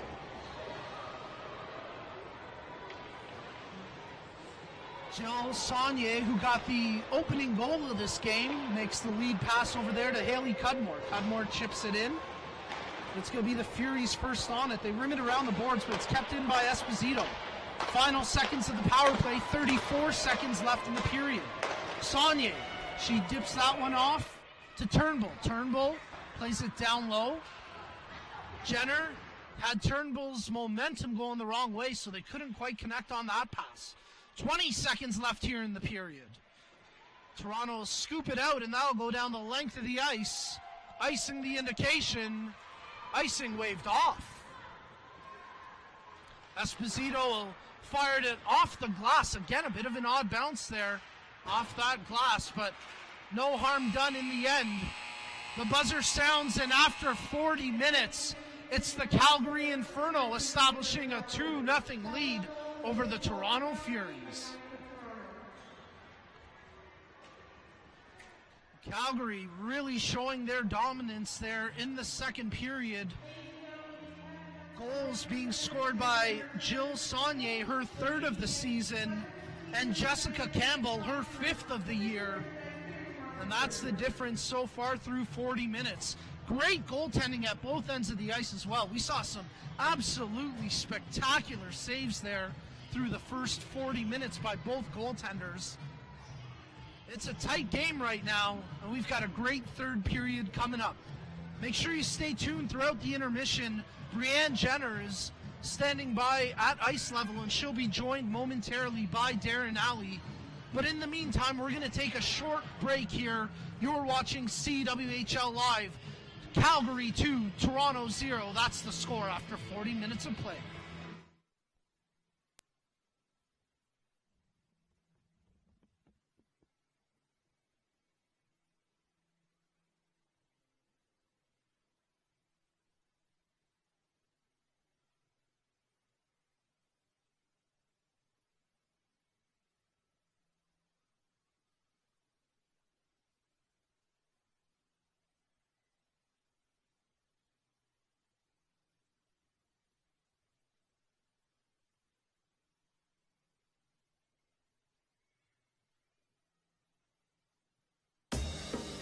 Hey! 100% drive. 100% passion. 100% effort. But women in sports get only 5% of the attention. Canada's dairy farmers believe women in sports should be seen and heard loud and clear. With Fueling Women's Champions, we're shining a light on women athletes at every level. Join us. #ChampionHer. When I was 7, I wore these gloves. They held this stick. Well, these skates carried me over the blue line. We won the championship, and now it's all yours. Cool. Oh, and this mouth guard. I'll get my own. Thanks. The 5th season is when spirit for the game gets passed down. That's why we're proud to support over 5,000 teams. It's 2-1 Calgary. Sorry, 2-0 Calgary after 2 periods of play here with Brianne Jenner. Brianne, you're back close to home. First time since you've joined Calgary. How's it feel? It feels great. It's nice to play in front of some family. It's tough for the parents and aunts and uncles to get out to Calgary, so it's nice to have them here tonight. Absolutely. Now you got back to your game plan a little bit in that second period. Tough first period for you guys. Toronto really had you on the ropes a little bit at the beginning there, but in the second you guys got a couple goals, and how'd that work out for you? Yeah, unfortunately that's kind of been characteristic of our team so far. We have great second periods, but we got to kind of work on our starts for sure. I think we're starting to do the right things, but I think we've got a lot more that we can give. Now, so far in the power play this year, you guys haven't been great. Not a great start for you guys in special teams, but how are you going to fix that? How are you going to do some more on the power play? I think we just got to keep it simple and just get a few more shots from the point and see if we can get traffic. Okay, perfect. Thanks for joining us, Brianne. 2-0 Calgary after 2 periods of play on CWHL Live.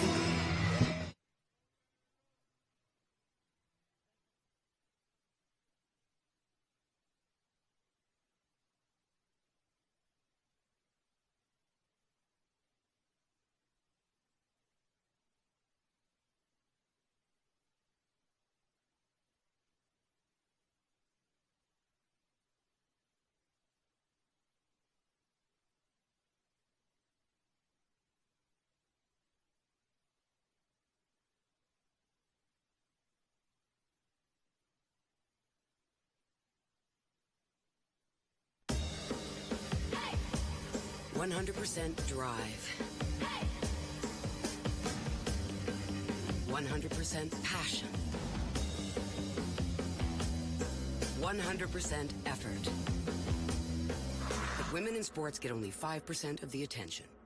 Canada's dairy farmers believe women in sports should be seen and heard loud and clear. With Fueling Women's Champions, we're shining a light on women athletes at every level. Join us. #ChampionHer. When I was 7, I wore these gloves. They held this stick. Well, these skates carried me over the blue line. We won the championship, and now it's all yours. Cool. Oh, and this mouth guard. I'll get my own. Thanks. The 5th season is when spirit for the game gets passed down. That's why we're proud to support over 5,000 teams.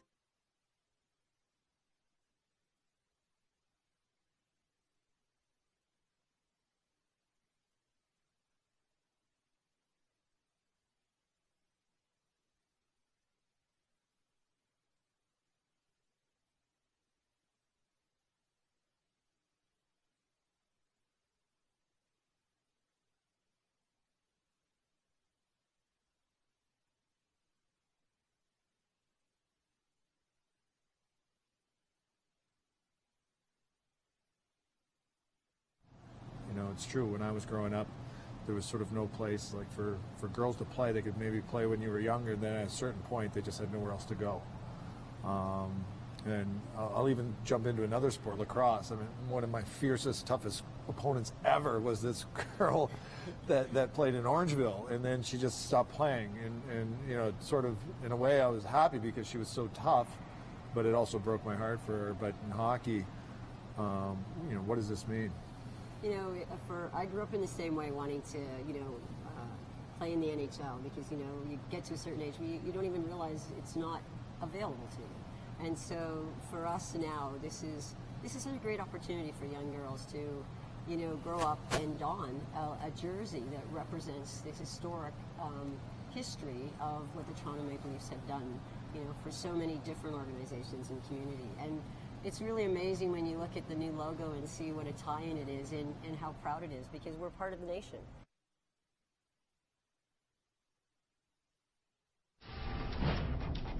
Yeah, growing up in Canada, I think every kid's dream is to, you know, one day play in the NHL.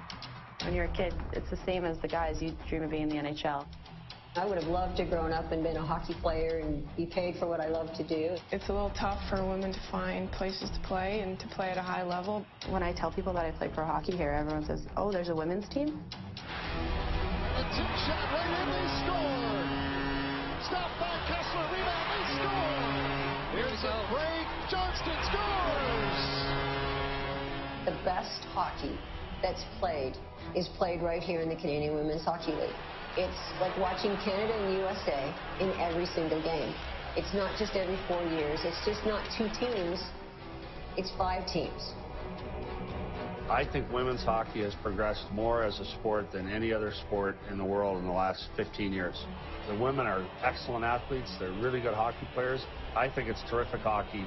What we need to do now is get the fan to just come out and support us and follow us. All right, ladies, we got to be focused. We got to be ready to go. Big start, big start. You've got the top players in the world need a place to play to train for those 3 years prior to the year of the Olympics. So each team's going to have 4 or 5 or 6 of them. They're very serious. They're very focused. They're very talented. Instantly, you've got the best elite hockey, I think, in the world. We have some really intense rivalries. All the girls have been playing against each other their entire lives. Yeah, there's an energy there that I think is different than NHL or WHL. For the most part, it's nearly full contact. Especially at this level, the girls are so strong and so fast that it's unavoidable. When you go into the corner battles, I think, are really similar. For us, it has to do a lot with skill. There's not the big body checks or the hitting. It's still very aggressive. Like, you don't get the huge open ice hits, but you still have a lot of physicality around the boards. Get the speed going, guys. We have players who have retired from NCAA. They're out of the school. They're out of CIS. They want to keep playing. There's no money in it for them. So what we have on the squad is actually athletes that are just burning to play hockey. We had 22 Olympians that attended the Olympics in Sochi. So you can imagine the level of hockey that is being played here. Here we go, nice breakout. People who play can relate to this. It's an escape from real life. You know, with school being difficult, hockey, it's an escape from that. And that's something I'm not ready to give up yet. In general, they're putting their careers on hold to be able to play this game that they love. I think I'd miss it too much right now if I were to quit. I just love to play the sport that I love, and so, you know, it's worth all the sacrifice and everything that comes with it.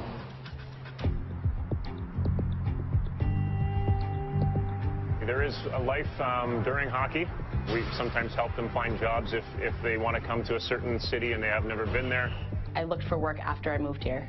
Hockey was, you know, number one, and I was going to make it work after that. I've been really fortunate. My company is extremely supportive. Extra vacation days if I need, and you know, leaving early when I need to. They've even come out to a lot of my games, which has been pretty cool. A lot of employers are kind of excited to have a player of that caliber because they're filled up with commitment and focus and discipline and work ethic and that kind of thing. I love the fact that 95% of them are, you know, Ivy League graduates, and the fact of being brilliant in what they do. I always say to people, if you want to really see the true passion of hockey, follow one of our players. It's hard to get a lot of games in. You have to play on the weekends because everyone has full-time jobs. I'll have to take a vacation day on a Friday. We'll leave Friday 5 a.m. for the airport, play Friday night, play Saturday night, play Sunday morning, go straight to the airport after our game, get on a flight, get in at 2 in the morning or so, and then I have to be at work the next morning. So, you know, that's really tough. You maneuver your life around your kids, you maneuver your life around your partners, you maneuver your life around your family, and all knowing perfectly well that, one, you're playing because you love to play, but two, you're playing because you're making a difference for those that are coming in the future. The role models that we are creating within this Canadian Women's Hockey League is massive in the fact that everything they represent, everything they stand for is what I would want my daughter to grow up to be, because they're following a dream and a passion. So, you know, in the past 7 years, I think we've come a long way in recognition, but you're competing with so much, I mean, you know, in the entertainment world. I'm a true believer that the foundation that has been built with the CWHL, it is the one that will bring us that success of a professional women's hockey league and eventually get the players paid. When I started playing, I had no other option. You know, I was playing with the boys or nothing, really. There's been so much growth, so hopefully one day it'll get the exposure that it deserves. You know, women's hockey is not NHL hockey. It never will be the same as the NHL game because of the physiological differences, but it doesn't mean that it can't be a great stand on its own game. It's baby steps, and it's not obviously happening as fast as everybody would like it to, but, you know, good people are involved with the league right now, and more are becoming interested. I think this is a good product, one we can all be proud of. There is no reason that we can't grow this sport and get it to a level where women can play professionally and earn a living doing it just like men do. When the Olympics happened, it was interesting the amount of calls I received, the unfairness of our women not being paid. And how could we have men competing for the gold medal and making, you know, $25 billion with their salaries all added up, and our women making $0? In all honesty, the 13 million people who watched that final game, they made an impact with the sponsors.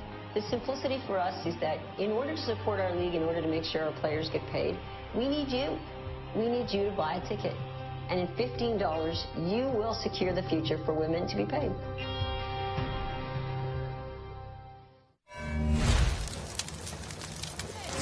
How do you feel about the game so far? You know, I think all lines are going right now. We're on 6 cylinders for sure, you know. We just want to get pucks deep, get our legs going a little bit, shots to the net, you know. First game, we're ready. Captain Campbell, how do you feel about that C on your jersey? A little overwhelmed, a lot of pressure, especially taking a draw against the goalie. You're doing okay, though. I tried to use my tomahawk on her glove, but I think she won that one for sure. You guys want to talk about what just happened down there? No, we don't. No, okay. No comment. Look away, look away. Guys, you know we're going to have to talk about that last shift. Do you want to tell me what was going through your mind when you were getting stoned? Maybe try to put a little razy on it. Maybe next time? At least your dance skills were on point. Oh, great. Did you get that? Yeah.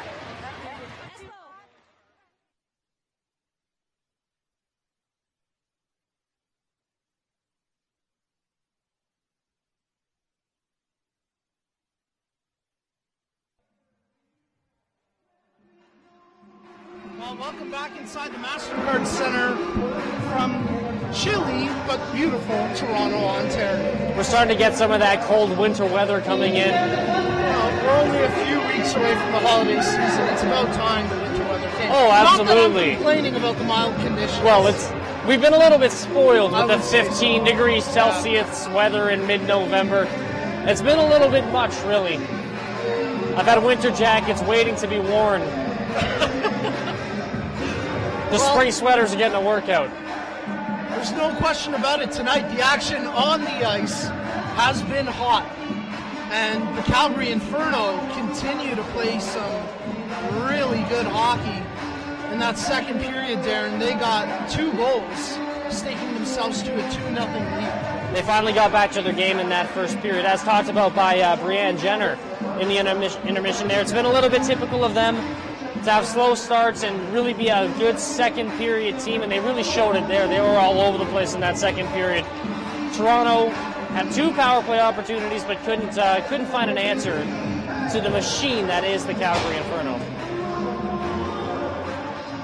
Of course, a big factor why this game is so low scoring, the goaltenders at both ends of the ice. Really, you can't fault Christina Kessler for either of the goals against. That first one in particular, she was really hung out to dry. Well, the first one was that great pass from Cudmore cross ice and found Saulnier for the tap. Yeah, the second goal was the. Sorry, that's my mistake. That was where Hill and Molson abandoned the front of the goal and left. That was Jessica Campbell alone in front. Absolutely no chance for Kessler on that one. Yeah, at Boof_Campbell with her 5th of the season. As we get you set for the third period here from the MasterCard Center, you're watching CWHL Live. I'm Nico Cardarelli, Darren Alley up here in the booth with me, and here comes Natalie Spooner. Her shot wide of the goal, but Toronto, lots of energy right off the hop here to start the period. Turnbull picks it up for Calgary. Blair Turnbull, she lets one go, and Kessler squeezes the door shut. Just 19 seconds in, and the team's trading chances. A couple bursts of speeds from either side there, and both goalies well positioned, standing tall. Early here in period number 3, Toronto's really got to get something going here, and quick. Great to see all sorts of fan support in the stands, and something just caught my eye. I'll get back to it in a minute. Here comes Spooner.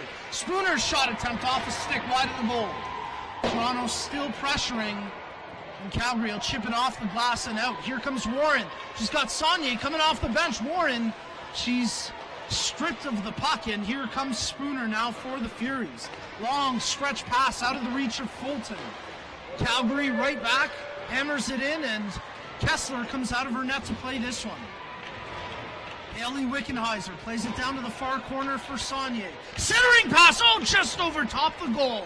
Brittany Esposito right on the doorstep, but she just couldn't get it between the posts. Prevost with a good defensive play there to get her stick on Esposito's. Yeah, definitely impacted the shot attempt. Corey Chevry lets one go, and that's wide of the cage. Here comes Prevost. 18:44 left in the third period. Hill shot right on.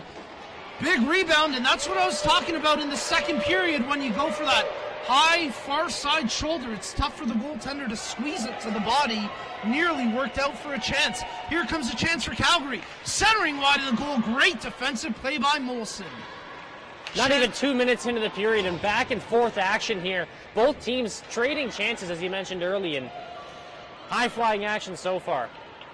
Molson, head pass to Chevry. They're going to call that offside. So with 18:10 remaining in the period, we've got a stoppage in play. Good eye by the official there. Puck up in the air. It's not an easy call to make.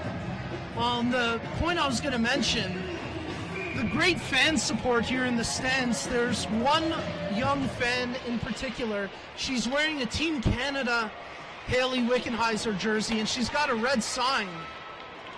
My great one, 22 Wickenheiser. I thought that was awesome. That's a great sign. Lamoureux, her shot just wide of the goal. Toronto pouring on the pressure, starting to turn it up here, but they still haven't been able to beat Delaney Bryan. Gaskin, she's forced tight to her net and turns it over into the corner. Bram leaves it there. Tried to get it back to Bram, but it's broken up. Good job by Kelly Terry to get it out.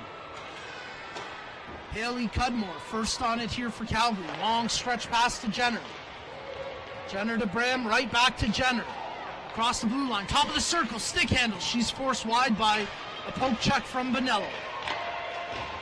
That pass intended to get back to the point, broken up, and Campbell is hit hard at the end of it. She's laboring just a little bit, but she's going to stay. Actually, she is going to go to the bench, so we'll keep an eye on Jessica Campbell. the player who made this game 2-0 for the Inferno. Lovell tries to step around one. She's held up, and as a result, here comes Zamora for the Furies. Good play by Hogan, I believe it was. It was Hogan for Toronto, but she's squeezed off the puck, and now Suzuki has to get it for the Furies. Tara French, quick touch pass, off the stick and down the ice. Calgary first on it. Aoki, she turned it over, centering pass, broken up as it was sitting there dangerously in the slot. Laurel Hill fires that right back in, off the stick and into the stands. We've got a stoppage with 16:23 remaining. Well, we talked about the fan support. There have been a lot of Calgary fans here tonight. I'm glad you mentioned that. Jeff Stevenson came over and he said, you know, I look behind our bench. There's a ton of fans wearing Inferno gear. The team travels very, very well, considering they're across the country right now. It's great to see. I think that speaks to the growth of the Inferno franchise, the Inferno brand. They've done a great job out west, and it's showing support really across the nation now. It certainly hasn't hurt that the fact that they've been in the Clarkson Cup and they're a team on the up and up. So, yeah, a lot to like with this Inferno franchise. And as you mentioned earlier, Haley Wickenheiser doesn't hurt them at all. Doesn't hurt some of the young fans coming out to see her play. And no question about it, she adds a star element to this Inferno team. A team already stacked. As there they force one in. Warren bouncing puck side.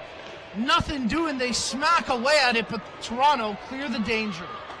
Here comes Spooner. She's forced wide, takes it behind the goal. Natalie Spooner centers it out front into the skate of her teammate Fulton. She tried to kick it to her own stick, but eventually Calgary played off the boards, but not out. Good job by Bonello. Now they get it out. And a tired, exhausted Inferno lineup. 4 out of the 5 players going off the ice for a change. We're seeing some of the pressure that Toronto needs here in the third period. They've got to put one past Brian, though. They've got to find a way. Well, I think what they got to try to do, and it's not for a lack of effort. There's a backhander just wide of the goal by Fulton. They got to try get some higher percentage scoring opportunities. Yeah, they're getting pucks on net. Sure, they're getting shots, but really the quality of the shots, the degree of difficulty for Delaney Bryan, it's been relatively low throughout most of this game. Of course, the one sequence aside where Vela started it off with the breakaway and then she made 2 subsequent spectacular saves. They've got to find a way to create some space in the middle of the ice in front of Bryan. She's had a lot of shots from the outside, as you mentioned, excluding that opportunity for Vela and her teammates. But she has had it easy. It's a lot of perimeter shots, a lot of stuff from the outside and down low, and nothing that she can't handle. Toronto's got to find a way to put something on her that she cannot handle. That's going to be the challenge here for the Furies with 14:10 remaining in the third period. Corey Chevry dumps it off to Vela. Vela tees it up. Oh, ho, ho. She did not miss by much, and I think she had the glove hand of Delaney Bryan beat that time, but Vela couldn't quite find the range, and that's a bad penalty against the Furies. French got caught flat-footed, and she's going to the box for a tripping line. And Bryan was on the wrong side of the net on that play. She was playing blocker, and Vela went glove. And what did I say about Jess Vela coming out to start this third period after the second that she had, missing that opportunity, and then she was just absolutely on fire. Another opportunity for her there, and she's got to be biting her tongue right now. Well, Calgary back to the power play here. 1 power play goal so far in this game. And they'll have to regroup here from within their own zone. Hudmore tries to feed the pass across, broken up by Hogan. Great job by Emily Hogan there as she kills some time and gets it over to Michelle Bonello. Ashton Hogan, excuse me. Hogan now peels off for the line change, and it'll be Haley Cudmore leading the breakout here for Calgary. Cudmore gets it up to Saunier, but it's taken away from her, and here comes Spooner, short-handed for the Furies. Spooner cutting into the middle off the backhand, and Bryan just kept the wicket shut that time. She barely got the legs closed and kept the 5-hole. A place where, well, Spooner unable to feed it through, and there's an easy glove save for Kessler. We talked about creating space in the middle of the ice in front of Brian. Not easy for Spooner there, but she managed somehow to get a little bit of space on her own, and finally a good opportunity from the middle for the Furies. Just can't capitalize. Brian with some good positioning there. Good positioning, good lateral movement, and a good pad save to keep the pads together and the shutout intact. Pieri, she lets a shot go. That one off the stick of, I believe it was Wickenheiser, who inadvertently tapped it down. Plays it back to the point for Pieri. 35 seconds, tipped in on goal. Great save by Kessler. Brilliant tip from Cunningham right on the doorstep. And with 35 seconds left in the power play, we've got another face-off.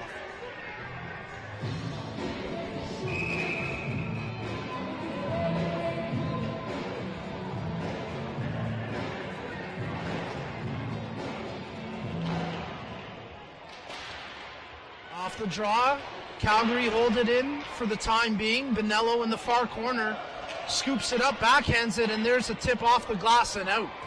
20 seconds remaining in the third period. In the power play. 12 remaining in the third period. Getting a little ahead of ourselves. Well, I know Toronto's got to have some urgency, but it's not quite that dire straits yet. Yeah, no. Suzuki stripped of the puck. The power play over now for Calgary. Really nothing doing that time with the advantage, but I'm sure they were just concerned about not giving anything up, really. Kristen Hagel come back inside her own zone, behind her own goal, and start things up again for the Inferno. Louise Warren with some speed, gets around Stevenson across the blue line, tries to get past Molson. She does so successfully. Warren still with it and finally stripped of the puck. Great job by Gaskin to come up and break that one up, because Warren looked like she had the puck on a string there. Shannon Molson digs it, but not out of the zone. Played cross to the near side here where Cudmore picks it up for Calgary. She'll flick it up along the boards, and well, it's going to be Toronto playing it around, but again, not out. Pinned inside the zone here. Cudmore tees up the one-timer. That's blocked. Her cross-ice pass held in at the zone. Another shot blocked. Zamora really putting the body on the line with a couple of shot blocks there. 10:40 remaining in the third period. Aoki with the lead pass. Calgary turn it over. Suzuki tries to head it up to Lamoureux, and she'll get that one over to Hogan. She had Terry in front of the net all alone, but Terry couldn't quite corral the pass. And now we've got a penalty coming, and Terry with a little pushing and shoving in the scrum after the play. Now that's the second straight time that Toronto has had a great offensive opportunity blown, followed up by a bad penalty, as Hill goes to the box for body contact. Terry, if that puck is 6 inches further in front, she probably scores there. That puck was just behind the blade of her stick. There you get a look at Laurel Hill in the box for the Furies, and as Darren just mentioned, Kelly Terry with a great opportunity, but couldn't quite hammer it home. Speaking of hammering it, Campbell, great to see her out there. She let one fly. Kessler really had to stretch to make that save. And she looked a little bit unsure after making that save. Not sure if she had the puck or not, but she gets the whistle either way. Right off the draw again, Wickenheiser to Campbell. She doesn't shoot this time. Instead, they're going to move the puck around. Pieri to Campbell. Tried to force one in, blocked. Another attempt, that one's blocked as well. And now Toronto will clear the zone, and I think, yeah, Toronto's going to be penalized here again. Michelle Bonello, I believe, the guilty party. If you're the Inferno, just give them the puck. Get to the 5-on-3 here. They're going to pursue this, though. Going ahead, Bailey Bram makes the move. Bram in tight on goal. Great save by Kessler.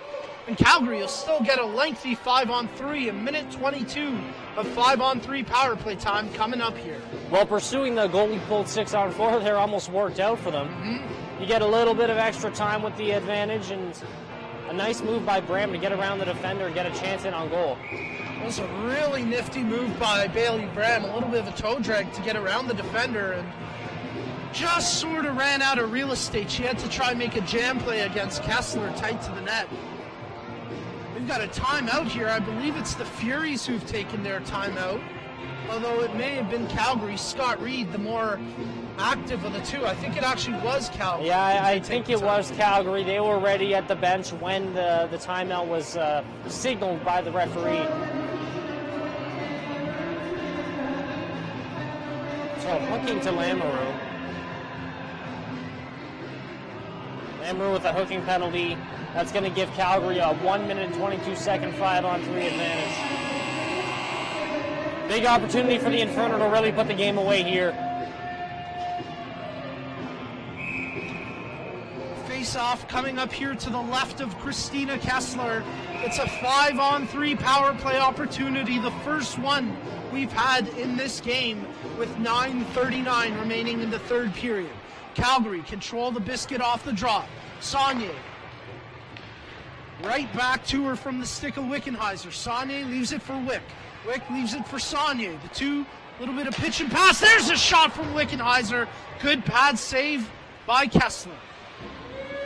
Wickenheiser holds the line. Look at this opportunity. Jenner tight to the net, made the pass. Great back check by Vela to break that one up. Wickenheiser.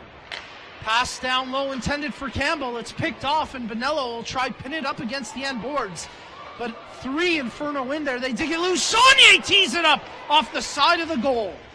Jenner did a great job to come up with the puck. This time, though, she's stripped of it, and that'll give Toronto a chance to clear the zone and get some much-needed fresh legs out on the ice. Jenner trying to get a little bit too fancy at the side of the net there. She should have just cut to the middle and tried to get the shot off on Kessler instead of deeking to the side of the goal and looking for the backhand pass. 20 seconds remaining in the 5-on-3, and then it'll be about 35 seconds of 5-on-4 power play for the Inferno, if they don't capitalize in the interim, that is. Saunier, quick touch pass. Wickenheiser tees it up over top the goal. First penalty over. The Furies have 4 out on the ice, and with 35 seconds remaining here in the minor to Lamoureux, well, Toronto maybe still having a little bit of life here. Let's see if they can get some momentum, if they are indeed able to kill off this remaining 20 seconds of power play time. Just under 8 minutes remaining here in the third period. It remains a 2-0 lead for the Calgary Inferno. Cudmore held up by Prevost. That's a turnover. It could be a costly one, as here comes Kelly Terry. Terry tries to feed it to Prevost, but it's broken up by the back check of Cudmore. And in the meantime, they do kill off the penalty. So we're back to 5-a-side hockey. Let's see if Lamoureux and the Furies can get something going. Molson tees it up. Redirected by Terry. What a save by Bryan. Somehow gets a piece of it. Spooner. She lets a shot go off a Calgary stick and out of play, so that'll keep the face-off inside the Inferno zone. Immediate momentum swing after those penalties were killed off. An extended 5-on-3 for Calgary. They don't get anything out of it. Toronto kills off both penalties, and then they get a little bit of offensive zone time here, which we haven't seen a lot of in the third period from Toronto, at least since the beginning of the period. And now here they go again. Zamora off the draw, turns it over, and here comes Bailey Bram. Oh, she gets stood up. She got the shoulder thrown into her, and that's going to be Molson heading to the box. Although, a little bit of a hairy moment there with the net vacant. Calgary on the back pass. I suppose it wasn't that close, but I'm sure a little too close for comfort for head coach Scott Reed. That almost took a very Toronto bounce. There's a shot blocked in front, and with Molson touching the puck, it'll bring a stoppage in play. Molson not happy about this call, though. A little bit of feedback for the officials, and I can understand why she's maybe a little bit upset. Just sort of ran out of real estate. Not that she tried to throw the shoulder into Bram, but when you get another look at it, no question. I mean, there was body contact. There was body contact, but she was there. She was. It's just that she was there, right? I don't know. At this point in the game, you could say there was body contact, but that's a difficult call to take if you're Shannon Molson. Yeah, she's trying to make the smart defensive play, but in the view of the officials, a little too physical. As a result, Calgary back to the power play, and as they tried to hold the line, good job by Jess Vela. Right now, she's forced the Calgary player way back, and blowing a tire there was Saunier. So a good job by Vela. She gets held up a little bit. Play continues on. Bonello, cross ice to Suzuki. She's just going to dump this one down with 30 seconds already gone in the power play. Vela, relentless on the forecheck behind the net, causing havoc for 3 Inferno players. If she keeps playing aggressive like this on the penalty kill, she's going to be the second player to score a shorthanded goal in the CWHL this season. Turnbull, she lets a shot go off a skate wide, but picks up her own rebound. Centers, scramble, goalmouth, and Kessler shuts the door. Good positioning by Kessler, and in the ensuing scrum, at least one penalty coming. We'll see if we've got coincidental minors, but I think Calgary may be drawing the only call here, roughing the initial indication, and it looks like Brianne Jenner, the lone guilty party.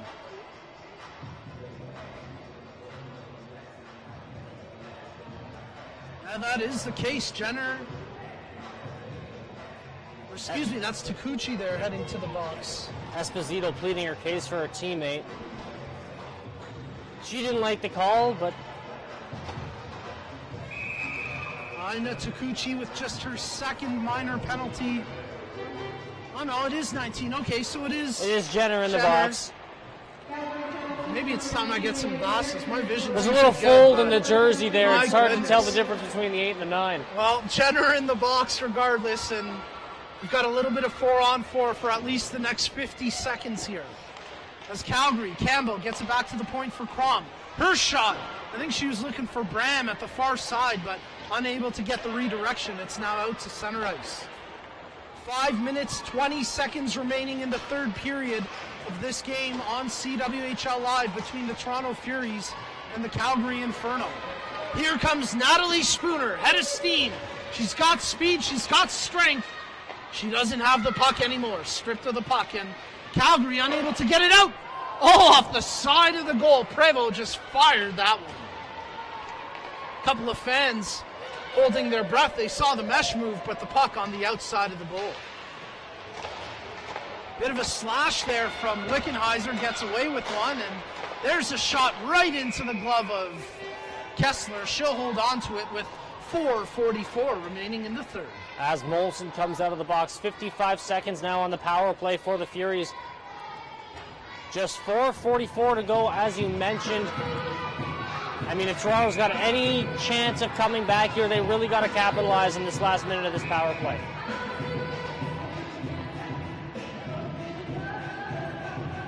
The Toronto Furies, Summer West, they don't typically have the hankering to pull the goaltender early, although with under 5 minutes and Toronto's still on the power play, it's worth keeping an eye on Kessler to see, you know, with the Furies down by 2, if they do opt to get her out of the net just a little bit earlier.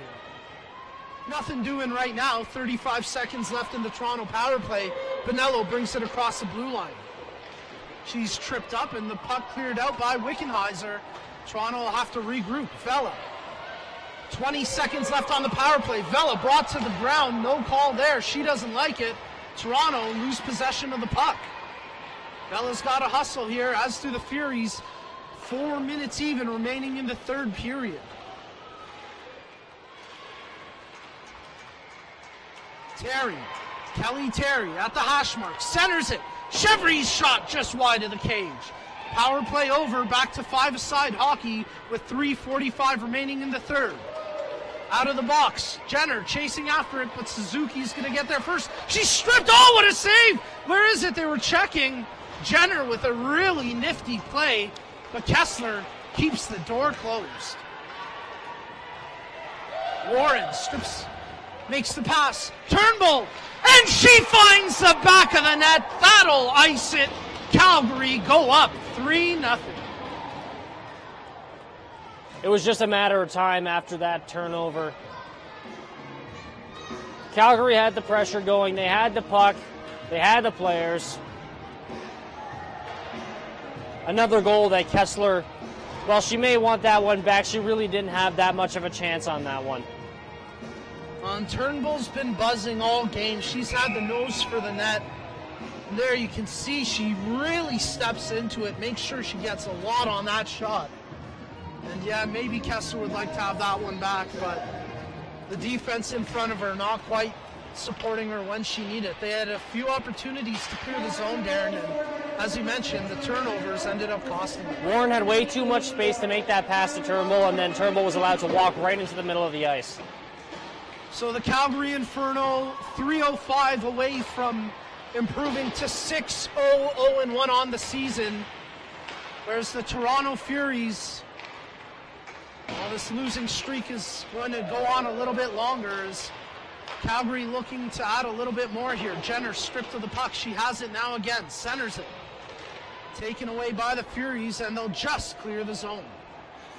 Toronto in danger of falling to a record of just one win on the season, 5 potential losses here, and 1 shootout loss.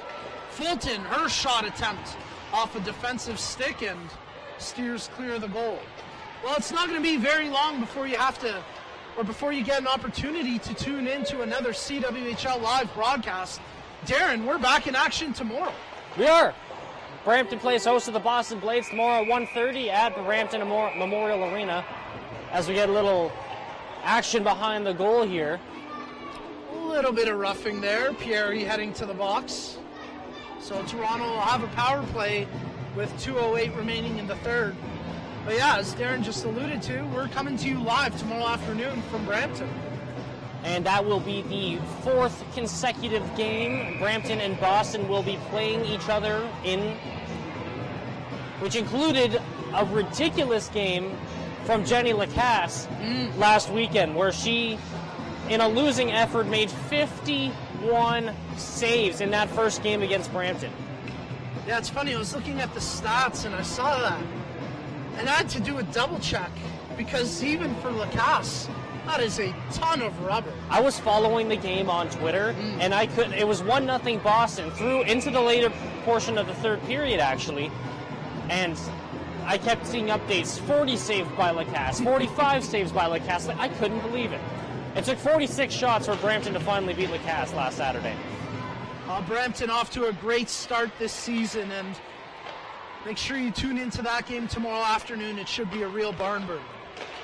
Dying moments of this one. Spooner's shot off. I believe Brian was the one to get a piece of it, making the save. Face-off stays in the zone with $1:55 remaining in the third period. And Toronto already on the power play, opting to pull Kessler here. So 6-on-4 right now. Let's see if Toronto can capitalize and break the shutout here. This power play has very little effect on the rest of this game, but to get one by Brian before the end of tonight's game would be huge for Toronto tomorrow. Get a little bit of momentum going before you got to play the same team once again tomorrow. Yeah, although, you know, it wouldn't shock me to see Jess Desjardins between the pipes tomorrow for the Inferno. She's been really good this season in her 2 appearances. I'm sure they want to get her a little more action. And with Brian playing tonight, I could see Coach Reed opting to go for the platoon. But regardless, you're absolutely right. The confidence factor for Toronto, they got to find a way to pop one if they can. $1:25 remaining in the third period. Toronto still pressuring here despite trailing 3-0. Kelly Terry digging away for the puck. She's got support. It comes out to the point for Bonello. Bonello tees it up right in front. Oh, off the post, still sitting there. You want to talk about confidence crushing. Toronto had a wide open net, and they still couldn't put it in.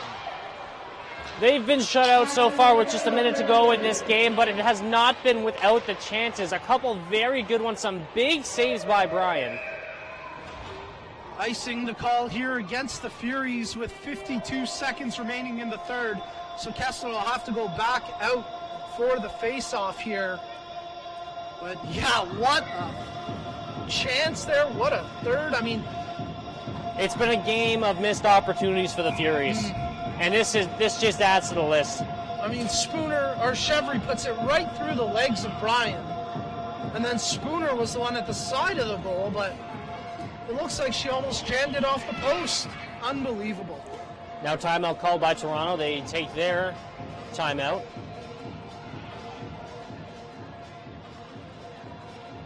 Summer West perhaps thinking the same way I was, try to get a goal here, try to get a little momentum going into game number 2 tomorrow.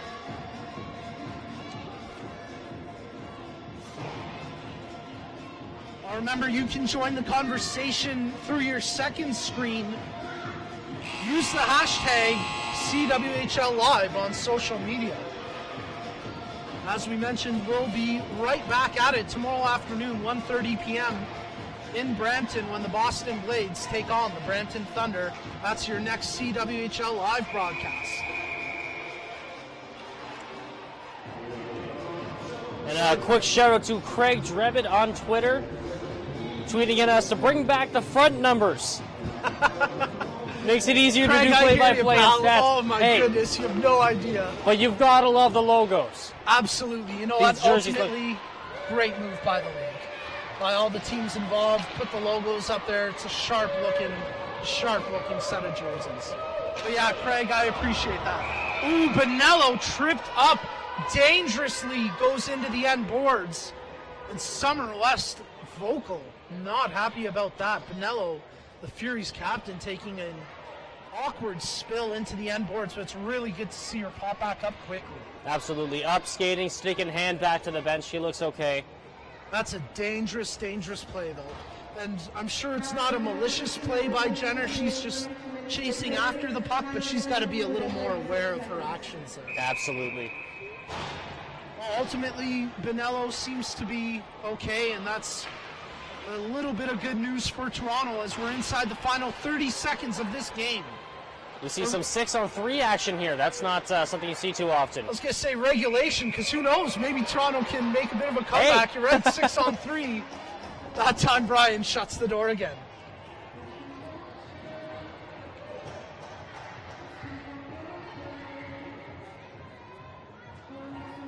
If there's one player on the ice for Calgary who's still going to be playing hard, it's Delaney Bryan. You know she wants to add that second shutout of the year to her resume.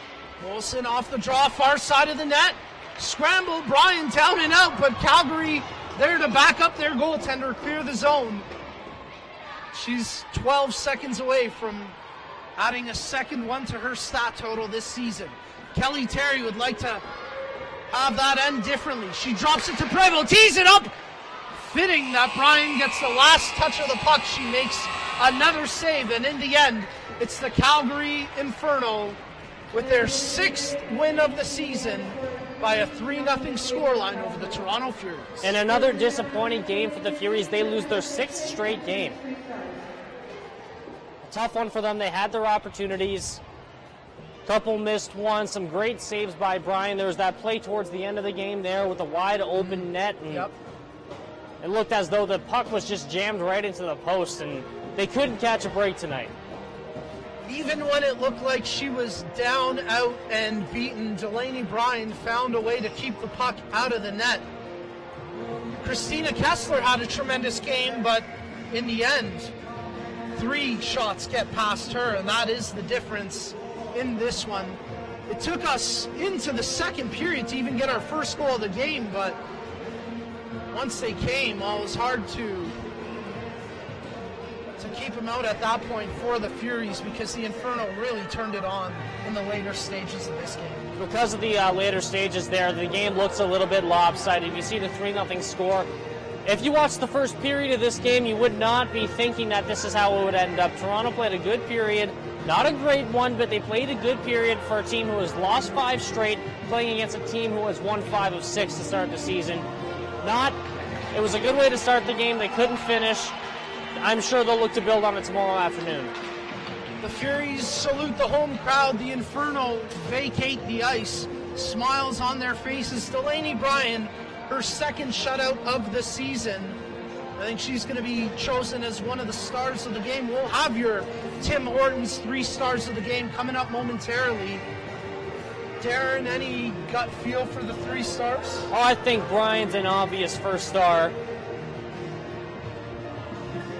It's tough to choose a player from Toronto. at this point. They didn't score any goals. Kessler was good. She made some fantastic saves, but she did give up 3 goals. And it does look like Brianne Jenner is standing around, so I'm going to say Brianne Jenner is going to get one of the 3 stars. Pick, absolutely. No, that's a good pick. That's a nice acknowledgement for sure. Vela had a really strong game. Some of Toronto's better chances as well. And she's primed for a good game tomorrow. I bet she's got revenge on her mind. So Jess Vela, 3rd star of the game, as she'll come out here to salute the crowd and take the acknowledgement. Of course, your 3 stars of the game presented by Tim Hortons. And as always, we want to thank the various sponsors for their continued support of the CWHL. Delaney Bryan, 2nd star of the game. Geez, that's a tough one. Yeah. I mean, give her 1st star. Shutout, she made some incredible saves. Not to take anything away from Brianne Jenner, who had a great game by her own standards, but that's a tough one for Brian. I mean, she's a little hard done by there. Absolutely. I don't think she'll take the diss too personally. Though, I think the win's what matters for her, but at the same time, from our point of view, that seems like a little bit of a knock. Yeah. Well, tough critics, I guess. Absolutely. Maybe if she added an assist or a goal of her own or something, but either way, the Calgary goaltender, Delaney Bryan, 2nd star of the game after a great shutout effort. Brianne Jenner, 1st star of the game, and Jess Vela, the 3rd star. Well, I want to thank the various sponsors who made today's broadcast possible. The CWHL and CWHL Live would like to thank Canada's Dairy Farmers, Fueling's Women's Champions Program for their valuable support presenting CWHL streaming this season. We'd also like to thank league sponsors Scotiabank Sportsnet, Winsport Bauer, Tim Hortons, Toyota, Molson Coors, the Globe and Mail, Bridgeforce, Porter, Gong Show Hockey, OMGs, the Calgary Flames, the Toronto Maple Leafs, and the Montreal Canadiens for their invaluable support of the Canadian Women's Hockey League. Darren, any final thoughts from this one? Tough one for Toronto, but they're going to come back out strong tomorrow, I think. I think it's going to be tough, but they could come away with a win tomorrow and break this streak. And we'll be back in action tomorrow from Brampton as CWHL Live presents the Boston Blades versus the Brampton Thunder. For Darren Alley, for our fantastic technical crew, I'm Nico Cardarelli. Thank you so much for tuning in. We'll see you tomorrow afternoon.